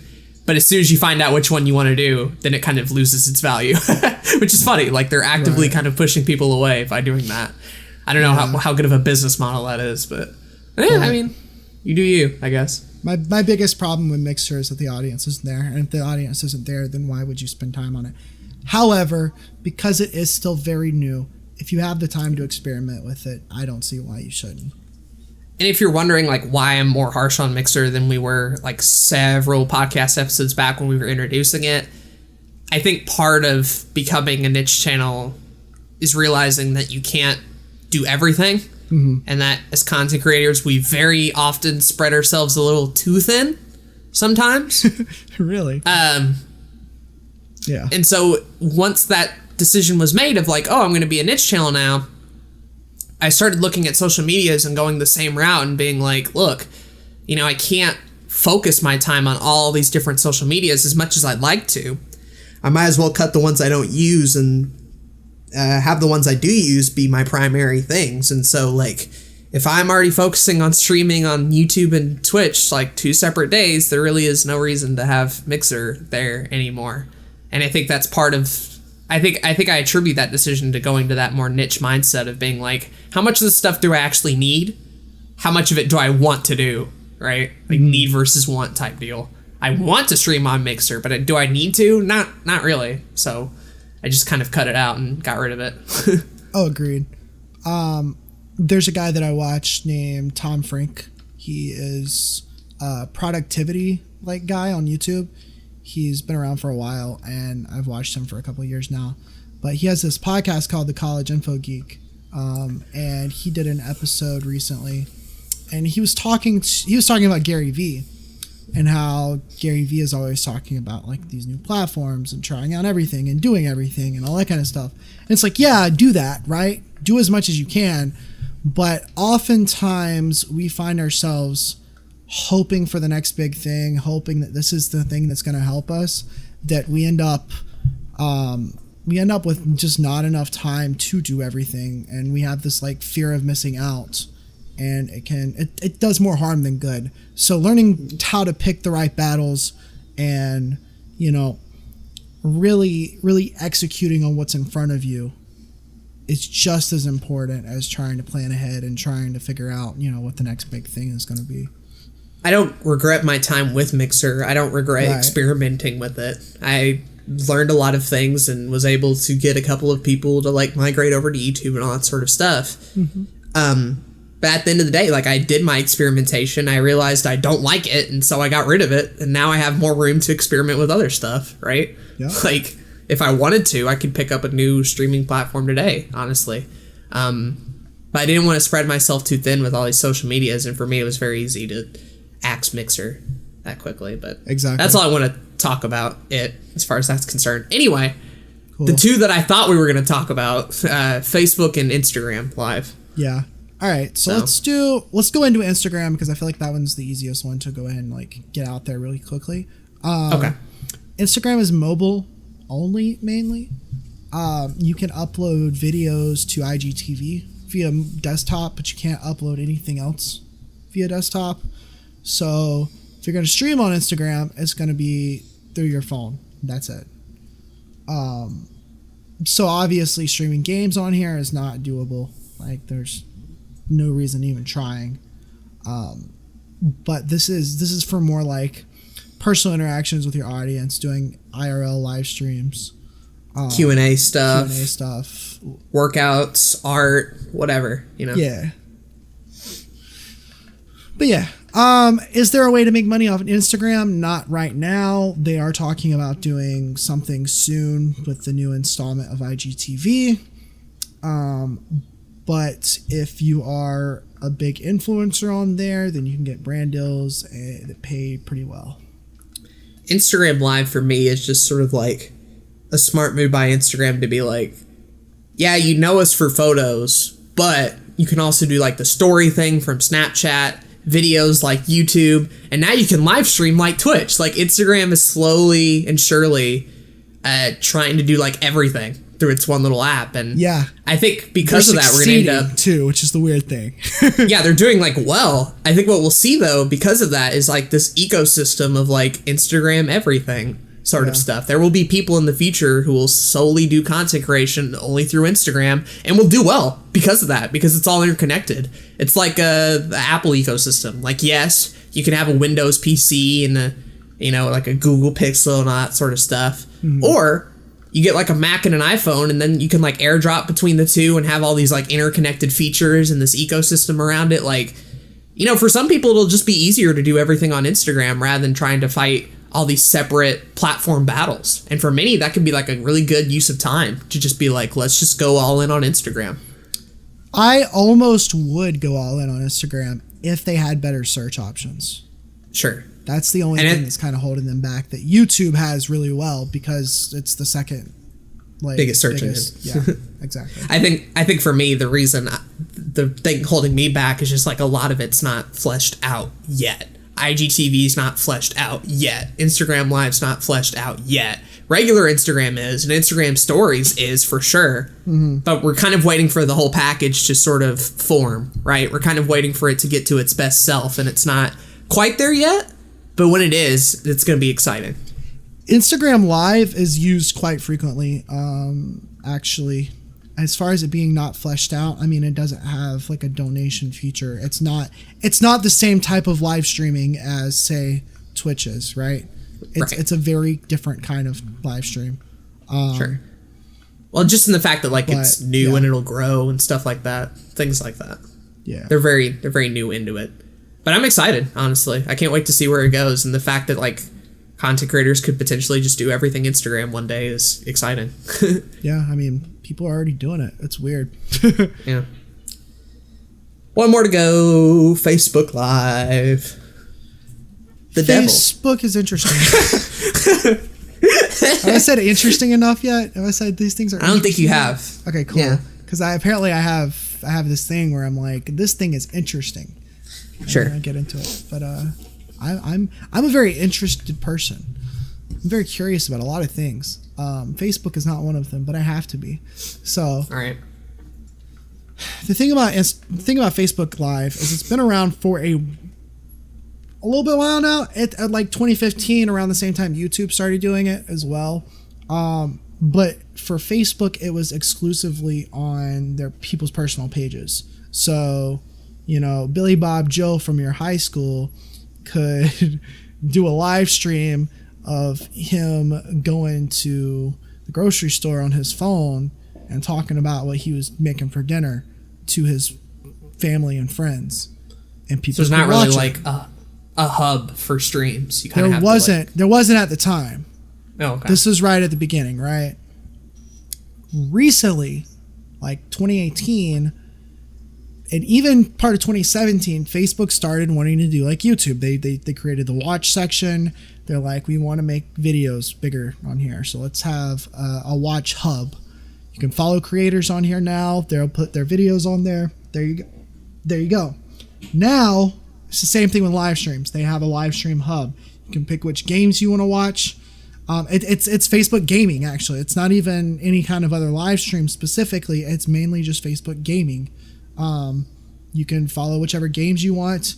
Go check out people's Facebook game streams. What's interesting about these streams is that you can share them to your family and friends. You can share them via your page that you create as a creator. You can share them in groups, and Facebook has 2 billion people. Right. Yeah. So it does have a much wider reach. I agree. The problem that I have with it mainly is that I don't know many people that are going to sit there to watch live streams on Facebook. Yeah, sure. Okay. I mean, like, it's just Facebook, too. Like, that's the thing about it, right?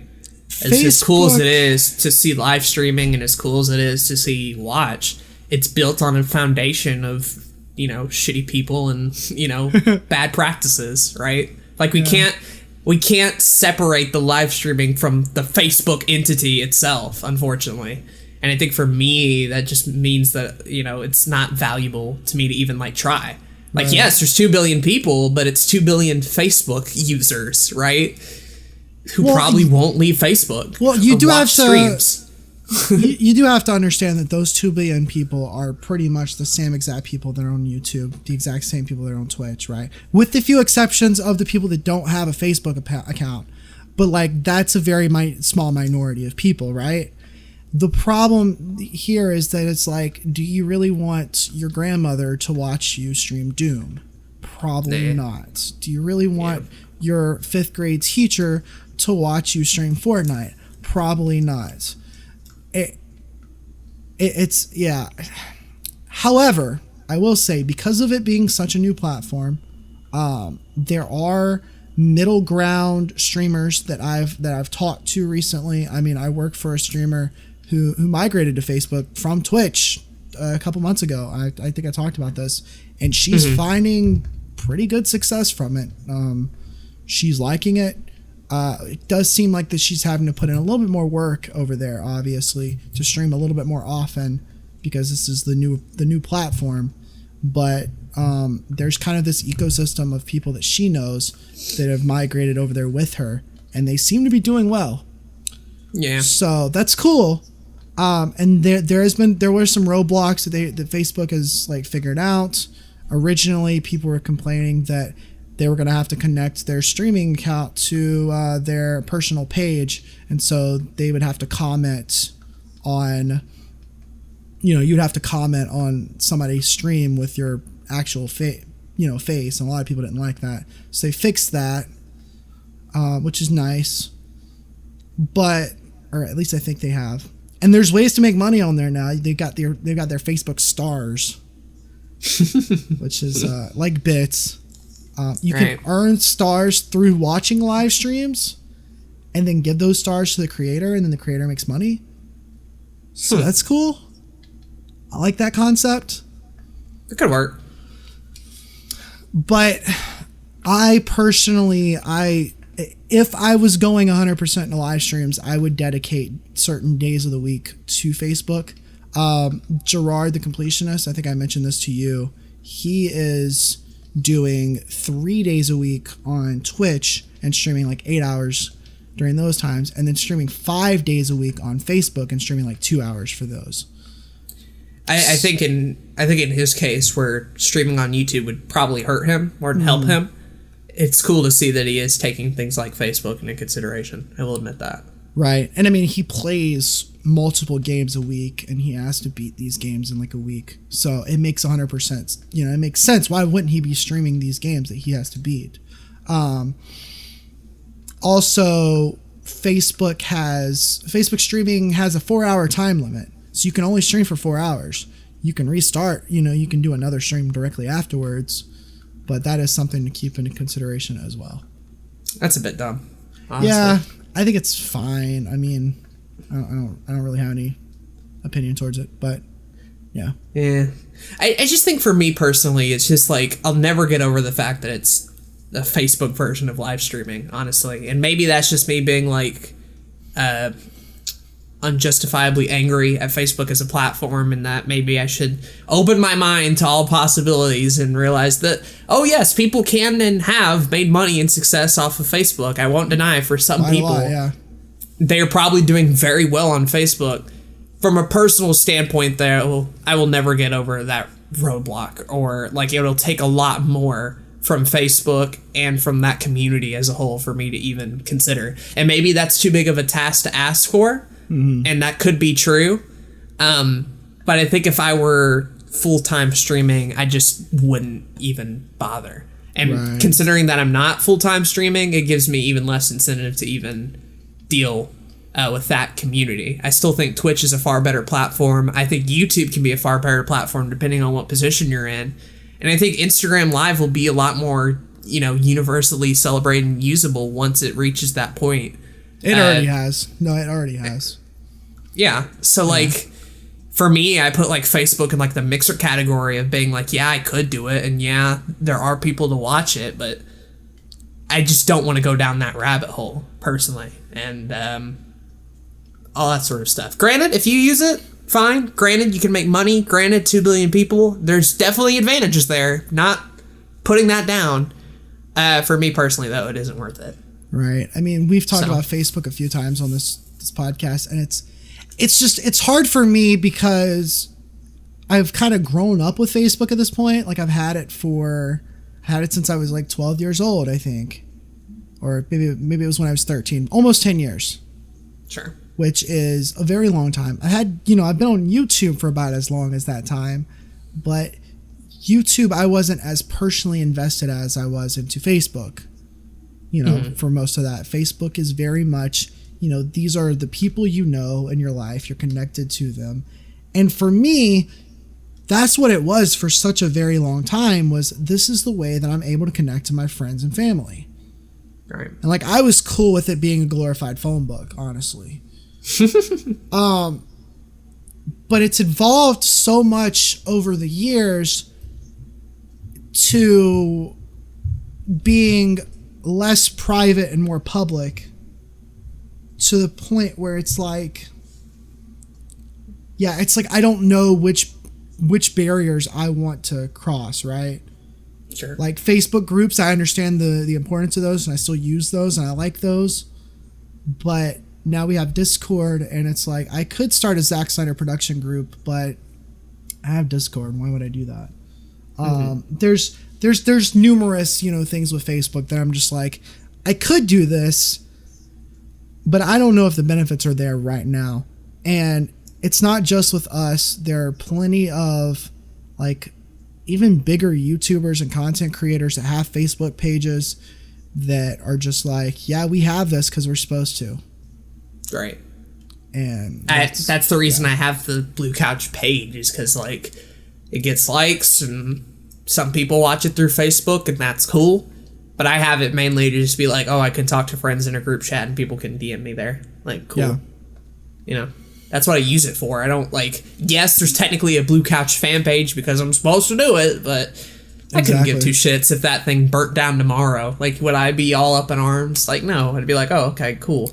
Now, on the other hand, you see creators like Ray Liam Johnson, who completely pivoted from YouTube to Facebook, and he's grossly more successful over there because of his style of content. So, I think it's a case-by-case basis. I think it depends on what you want to do. If for streaming specifically, though, I think if you're streaming full-time, like I said with Mixer, why not give it a shot? Why not dedicate a couple hours a week to it or something like that? You never know. And then if anything, you can just pivot that audience to Twitch if they're willing to do that. And I think that answer that you gave there is pretty much the answer to the question, where do I start live streaming? It definitely depends on a case-by-case scenario. For some people, it's more smart to pivot on YouTube because they have that audience there. For others, it makes more sense to start off new on Twitch and grow their way with their nice path. For others who maybe have used Instagram for a long time can finally get into live streaming. For others, they have a huge Facebook audience that can do it there. And for others, maybe you just have an Xbox console laying around and that's your gateway into streaming. None of these are quote unquote bad choices. It depends wholeheartedly on like where you're at, what kind of equipment you have, and like which of these platforms best suits your case and scenario. It's like answering the question, what's the best social media? Well, for me, I'd say Twitter, but for other people, it could be Facebook, and for others, it could be Instagram.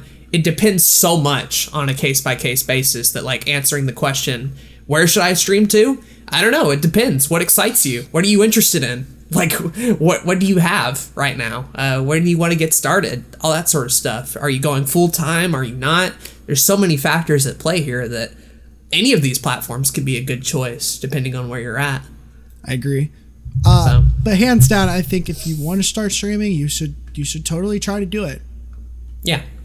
You know? And that's the more important thing too, is the fact that you start streaming and Right. you don't spend 8 hours debating on what platform to go to. If that's what's holding you up, trust me, none of them are that bad of an option. Just start streaming.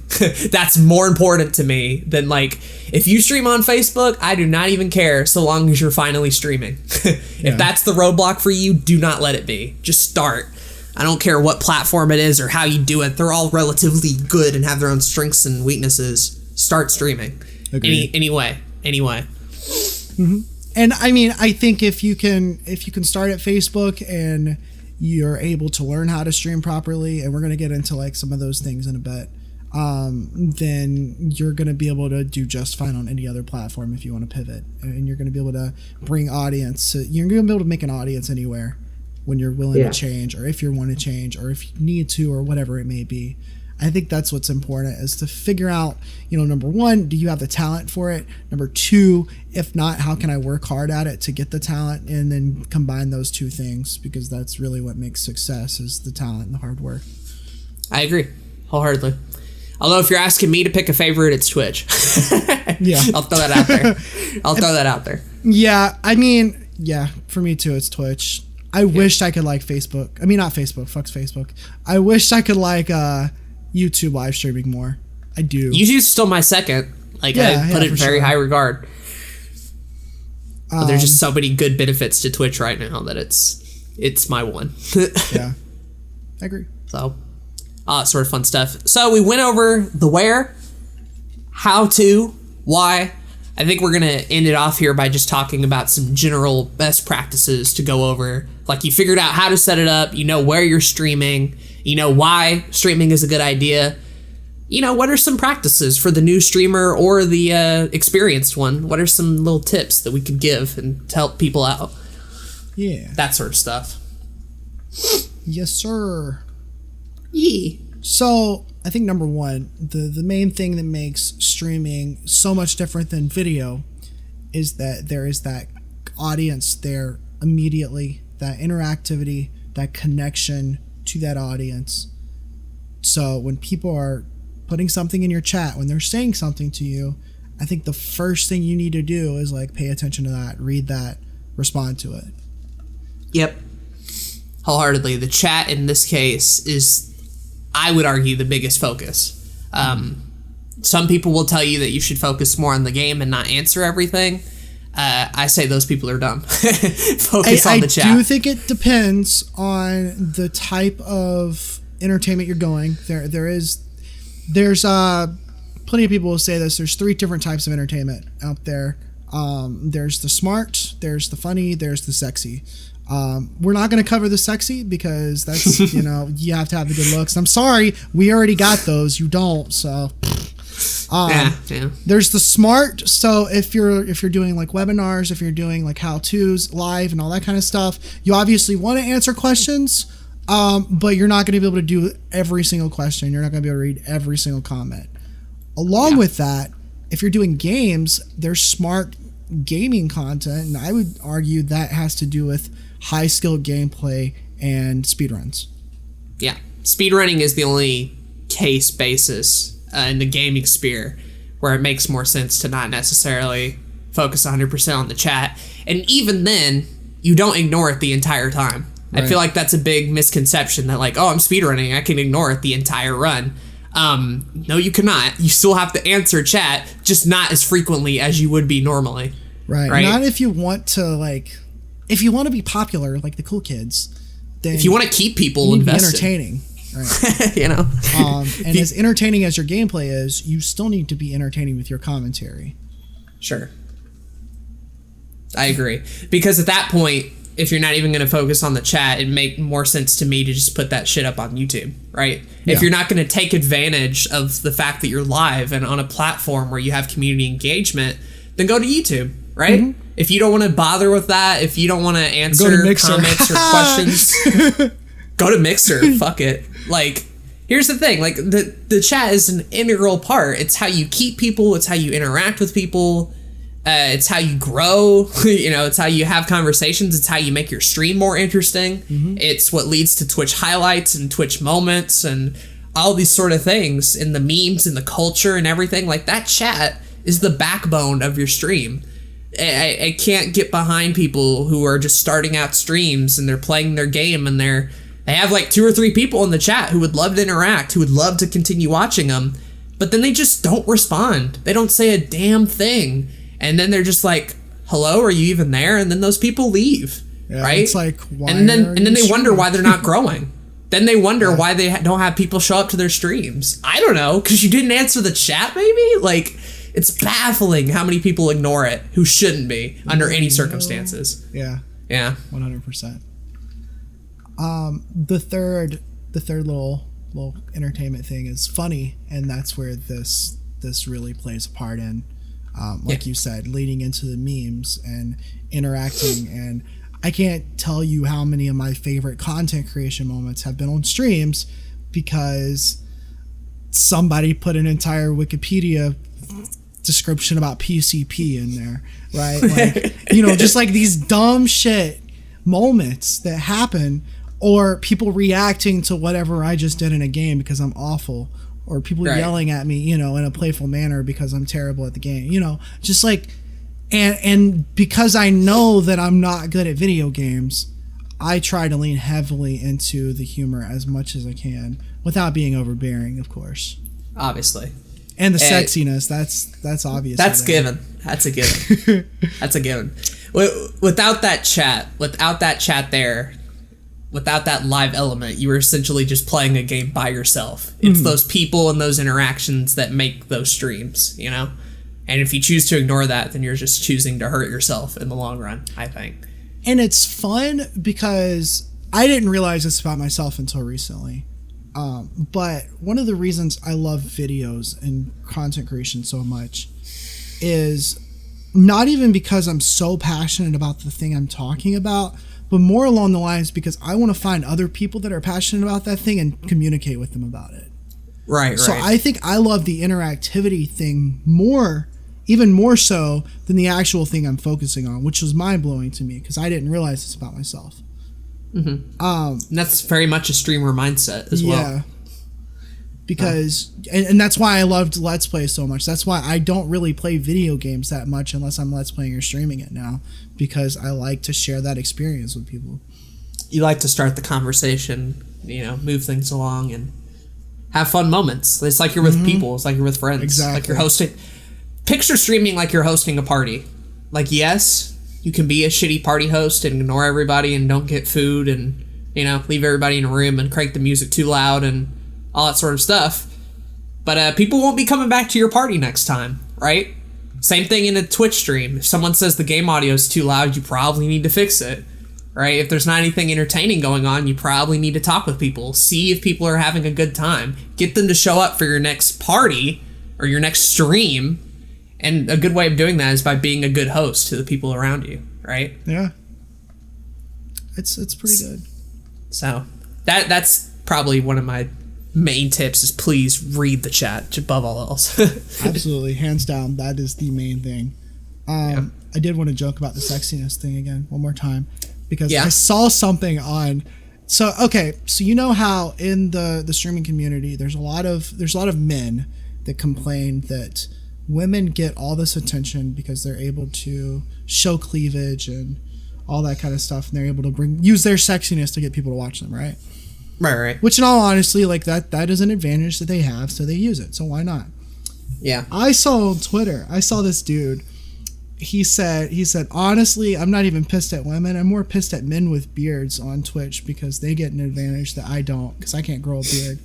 I was like, what? That's Score. pretty funny. Yeah. Yes. Finally. Yes. I'm hot now. Thank you. Thank goodness. I just thought that was pretty amusing. Oh, yeah, I agree wholeheartedly. It's good. Yes. So when it comes to, we talked about equipment, but more specifically when it comes to like having your webcam on, there is this aesthetic of either going without the webcam or with the webcam. But some people, they'll have the webcam and then they'll just have their lights off. I don't understand that. Yeah. And it's like, okay, cool, man. I can't see you, but I'm glad to know that there's somebody sitting there. Somebody there. Yeah. If you're going to go with the webcam, be sure you have some good lighting. Most times you can get away with like your ceiling light. If you want to get even more advanced, get you some lighting equipment. Again, watch our equipment episode. We covered that.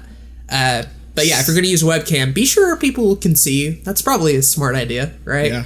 Be sure also that when you start streaming, you check immediately, whether it's on Twitch or YouTube dashboard, to see if your mic is on. Because I can't count how many times I've done a stream and I think I'm talking and I think I'm saying everything right. And then someone in the chat's like, oh, by the way, your mic's not working. Yeah. I'm like, damn it. Whatever. Or your game audio is not working. Yeah. And 2 hours into a Doom Let's Play or a stream, somebody's like, why aren't you playing the music? Oh, I don't know, because the 10 people that were watching me haven't told me anything. Like, thanks, guys. Always check your dashboard in Twitch just to see that your stream's even up and running, right? Yeah. Because a lot of people will start streaming, assume that everything's right, and then realize later after the fact that their entire stream was a laggy, audio-less, no webcam mess, when all they could have done to fix that is by checking their dashboard and checking Twitch to see if it's running okay. Granted, you don't have to keep it up the whole time. I'm talking like look at it, say a couple words, make sure they're coming through, and then get rid of it. But making sure you do that test and making sure your mic and webcam are working properly, that's kind of important. I like when you stream and then 20 minutes goes by and oops, I hit the record button. Oh, Lamau. You ever done that before? Yeah. Once or twice. Yeah. I've done the opposite as well too. So that was yeah.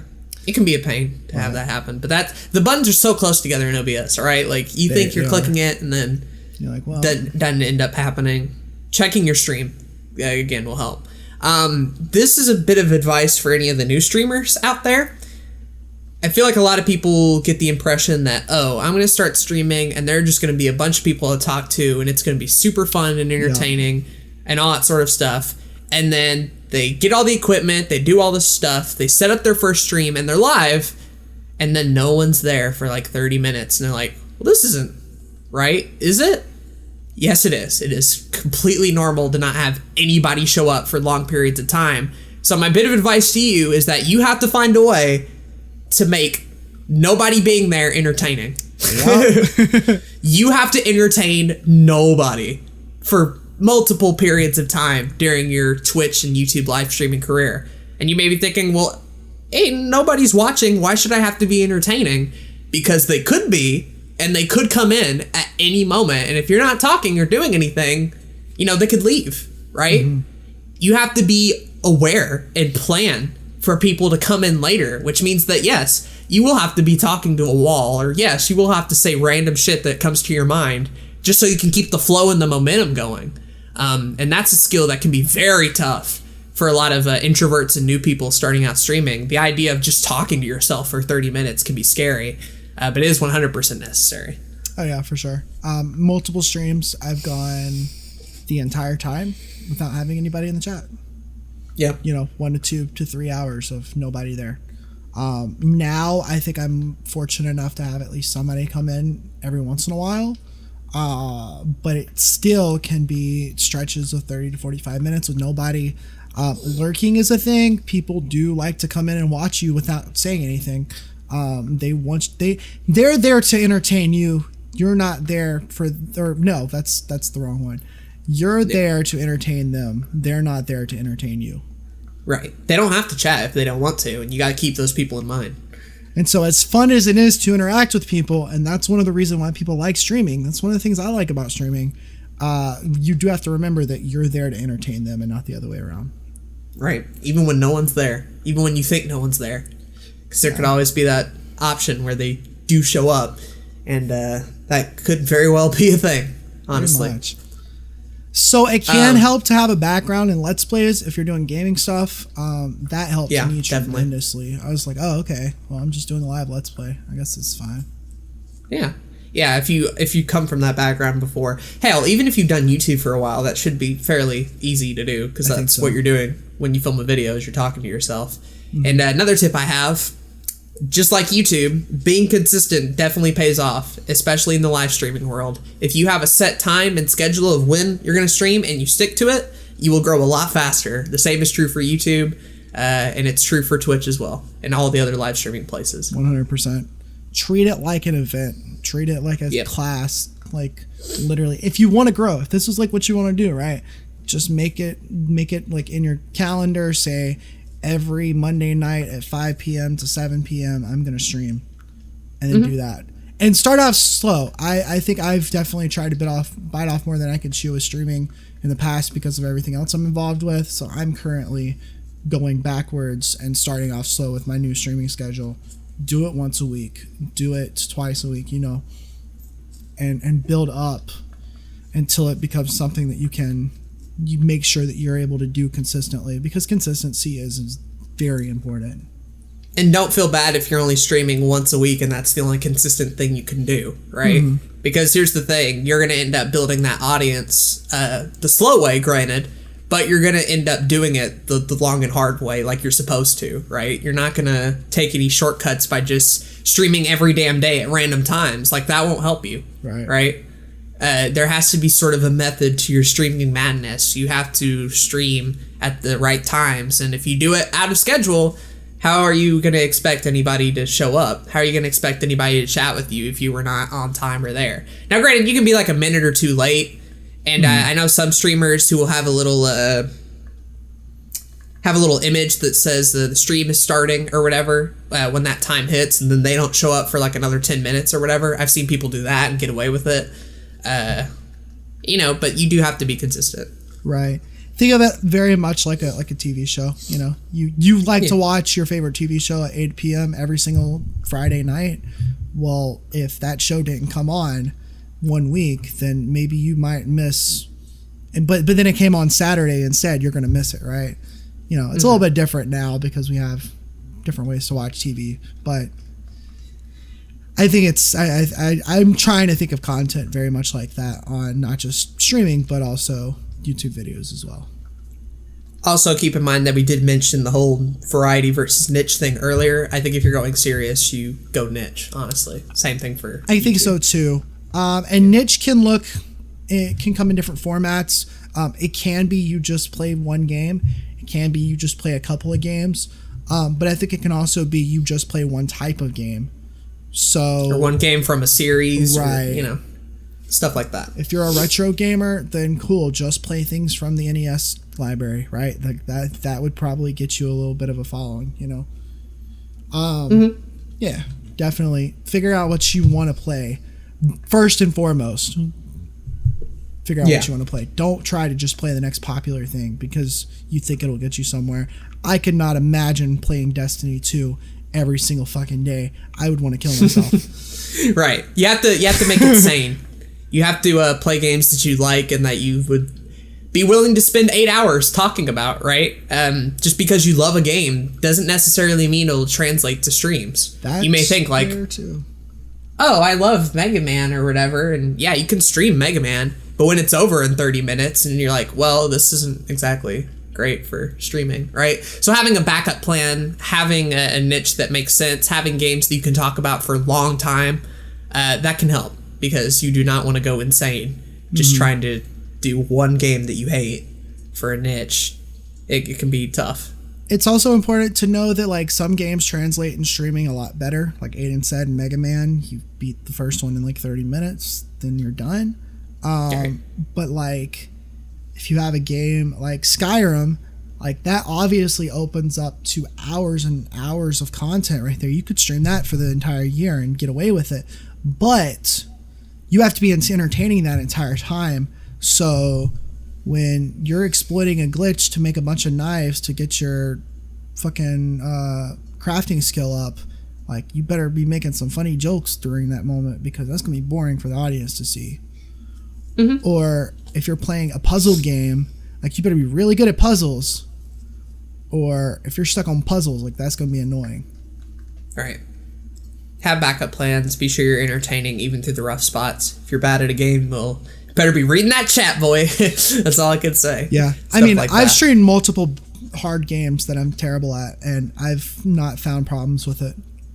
Right. And right. So you just gotta read the chat. You just gotta, yeah, exactly. And realize that some games would probably work better as Let's Plays than streams. Stuff like that. And sometimes it's okay to set it down. Sometimes. Yeah. Like there's been a couple of Endo's Nice streams where I had to be like, all right, like I've ended an hour earlier than I really wanted to, just because I didn't make as much progress as I needed to, but I did not have it in me to stream for another hour and try to like push through that. But the next day I could push through that, right? And that's a good tip that I think you brought up there. Streaming is very much an endurance, right? Mm-hmm. It's not like YouTube where you record the video and then you can like take a break and then come back to editing later and take a break and then render and then upload. You know, there's like breaks in between. You can sort of go at it at your own pace.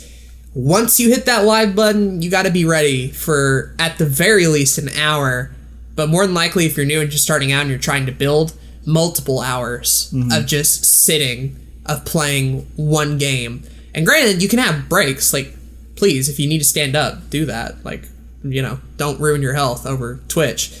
But streaming can be very much an endurance. And it's important to know that, like, the days that you stream probably would need a good breakfast. You're probably going to be sure that you rested the night before and be ready for that, because nothing can quite make a man tired like streaming for 8 hours in a row. So I can tell you that from experience. Yeah. I've streamed for 11 hours in a row. Shit, and that made me real tired. Like, yeah, it's a mess. Yeah, the health, being conscious of your health is super important, because people have died streaming. Yeah. 24-hour streams, people have done that. And so making sure that you have a bottle of water beside you is very important. If you want to drink something else, sure, whatever. But I would recommend water during streams just to make sure that you're hydrated. Make sure that you've eaten beforehand, or if you've got a plan to eat afterwards so that you're not hungry, depending on how long you're going to stream. If it is a 24-hour stream, plan food ahead. Make sure that you're streaming, you know, to have some food during the stream. Obviously, you don't want to go hungry. You know, and people will appreciate that too. Yeah. You know, don't hurt yourself. Don't hurt yourself. Exactly. That's something we don't want to happen. Streaming is a fun thing, not meant to hurt yourself. Plus, I could also tell with like my voice. I notice if I stream like 11 hours every day, probably gonna lose my voice soon. So I like to spread out those really long streams to be sure that I don't wake up one day and be like, oh, I can't talk now because I've literally did it for like 12 hours. Exactly. Plus, sitting in front of a screen for a very long time is not really good for your eyes or your head, even though you're probably doing it anyways. I know I do it. You know, taking breaks is very important. Agree. So, yeah. We should probably do a health episode, because I feel like... In general, I definitely overestimate or underestimate my health tremendously, and I'm trying to get on track with that. Yeah, wholeheartedly. So I guess I wanted to mention real quick too, this isn't really like a tip or whatever, but if you do like podcasts and stuff, it might be kind of cool to stream them every once in a while. Yeah, for sure. I still think that's a market that hasn't been done a whole lot. So if you are a podcast guy, and I assume you are if you're listening to this, maybe try live streaming one of them every once in a while. You never know. Could be cool. I agree. But that's all the tips I had off the top of my head. If you have any, go ahead. That is everything that I can think of off the top of my head. I think the number one and most important thing is to have fun with it. Yeah, wholeheartedly. You know, streaming, just like making content, is something that you don't have to do. It's something that nobody has to do ever. And so if you're going to do it, if you're going to subject yourself to those kinds of things, I think you should enjoy it. Right. And not be in it for fame or money, because once again, like YouTube, you will be disappointed very quickly. Because it does take a very long time, a lot of patience, a lot of hard work to get to a point where you can make a living. Is it possible? Absolutely. Can you do it? Absolutely. But you do have to work at it, just like anything else. Mindset is something that you're just going to find in all of these episodes pretty much on this podcast and with any platform we talk about. If you don't have the mindset that's like patient and wants to do hard work and is self-aware and stuff like that, you're going to struggle on any of these platforms, because putting yourself out there creatively can be very draining, and a lot of people can go down some bad mental health roads because of that. And that's a shame. You really shouldn't. Honestly, creating is something fun, streaming is something fun, YouTube is something fun, but so many of us put so many obstacles on ourselves and deadlines and crunching and all this sort of stuff to the point where like it doesn't feel fun anymore. And that's an awful place to be in. From experience, it's an awful place to be in. So don't have a mindset that'll lead you down that path a lot of the time. Mm-hmm. Agreed, 100%. We made a joke before this episode. We were talking. I was like, our final episode just needs to be us quitting YouTube. Just need to have like a. That's the healthy thing. Just be like, we're done. We're quitting. Bye. We're quitting YouTube. Bye. But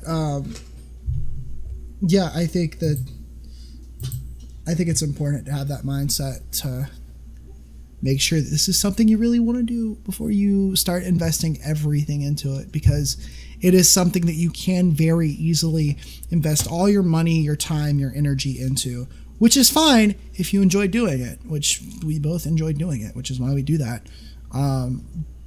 But I am sure, like, if I hated doing this, I don't see how I could put in the same that I'm putting into it, right?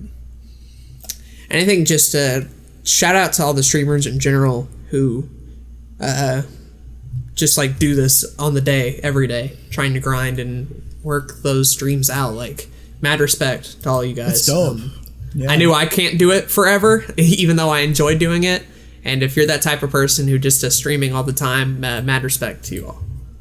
Yeah, for sure. It's hard to have that energy. I mean, it can be hard to get through 3-hour podcasts sometimes.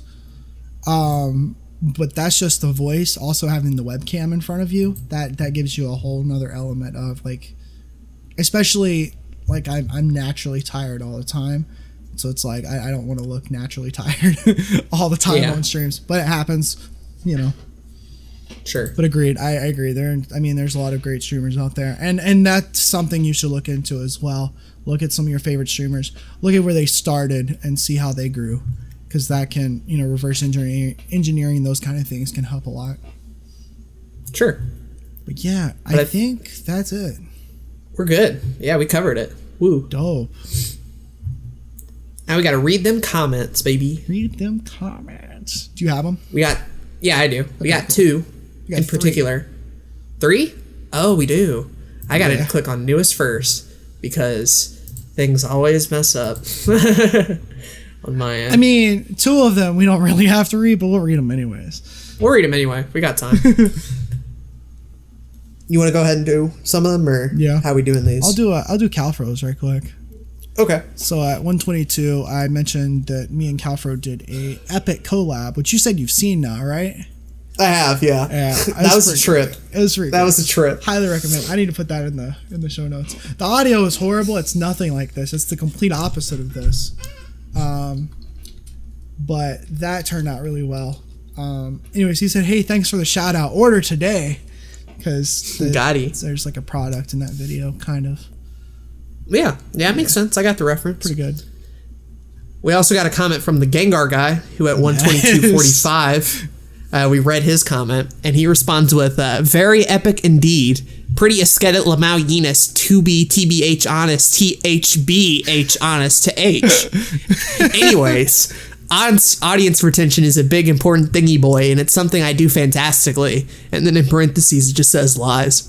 Yeah. What a great comment. It's fantastic. I love that. I love that too. This guy, I don't know him personally, but I know he's in your audience. I need to get to know you, dude. Come by the Zack Snyder Productions Discord. Let's chill. Yeah. You should watch some of his videos. He's actually a pretty good editor. I will do that. Does a lot of great Lamau epic Pokemon content. Oh, hell yeah. So, If it's something I'm into, it's PokeTubers. Hell yeah, dude. Does he That's have what any, we're all about. Does he have any Fire Red stuff? I don't know if he does, actually. Be a good question. No, Gengar guy, do some Fire I'm going to let Reds. you read the patient comment this time, Okay. the not long one. Yeah, I'll do that. So we have, it's not long at all, actually. It's weird. That audio is silky. Talking about Aden's audio. We're recording it individually now, and both of our audio should be really, really good this time. So it's pretty cool. Gotta love it. I'm extremely tired while watching this, so I can't get my brain to think up anything worthwhile. So I'm just gonna say it's Raining Tacos. Also, good podcast. I agree. Edit. Also, I'm making an effort to keep my comments smaller because they take way too fucking long. Awesome. Edit 2. Also, that forum Aden mentioned now has a community ran and built replacement, which is going pretty good. It is being branded solely on Create a Forum right now, but it's a sound replacement. That's the Sploder. Sploder Oh, forum. yeah. They got their own little thing. Little mini one. So, Create a Forum is interesting because when I was a part of that old Let's Play group back in the day, we had our own website. And then when it got shut down because of the owner not having the money to keep it running, he did like a Create a Forum thing for it. And that's could when work it went out to die. Yeah. Well, thankfully, there's still a big Discord group, too. But yeah, that's good. So, they got they're all still there. Yeah. That's cool. Granted. But thank you for the comment, Gengar, Calfro, and Patient. Enjoyed reading them, as always. You guys are awesome. Appreciate I'll you. give them all thumbs Thanks up. For Thank you for moving coming to over the new channel. Yes, 100%. Yeah. You guys are great. We have 6 subscribers over here, which is pretty cool. Thank you guys. Thanks to everybody that's still listening to us on all the other different platforms. We are getting pretty good listens over there. So if you want to help us on any of these platforms, I'll tell you how you can help us. If you're on iTunes, you can give us a little review. That'd be cool. If you're on Google Play or anything like that, you might even be able to do a little review over there as well. You know, because why not? Any of these other platforms that you're listening to, there might be reviews. I don't know. And then maybe if you want to give us comments and all that kind of stuff, the easiest way is to go to the YouTube channel and leave a comment on the newest episode. However, you can also send us an email at zacksnyderproductions.com. So we want to start reading emails, do we? Well, I mean, if they have comments, yeah, because I've noticed like the only comments we're able to get is the people that watch it on YouTube, but like we have over 500 listens on these other platforms now, so it's pretty awesome. Yeah, so go ahead, write us an email. Actually, whether you're a first-time listener or a first-time commenter, go ahead and throw us an email. zacksnyderprod@gmail.com. We appreciate you. Our I agree. Most listened episode is the top 10 lessons from another YouTube podcast. And the top 10s, dude, they sell. After that, it's the first episode, Should I Start a YouTube Channel in 2017? Even though that was posted in May of this year. But I'm not complaining. You guys are great. Gotti. We appreciate you.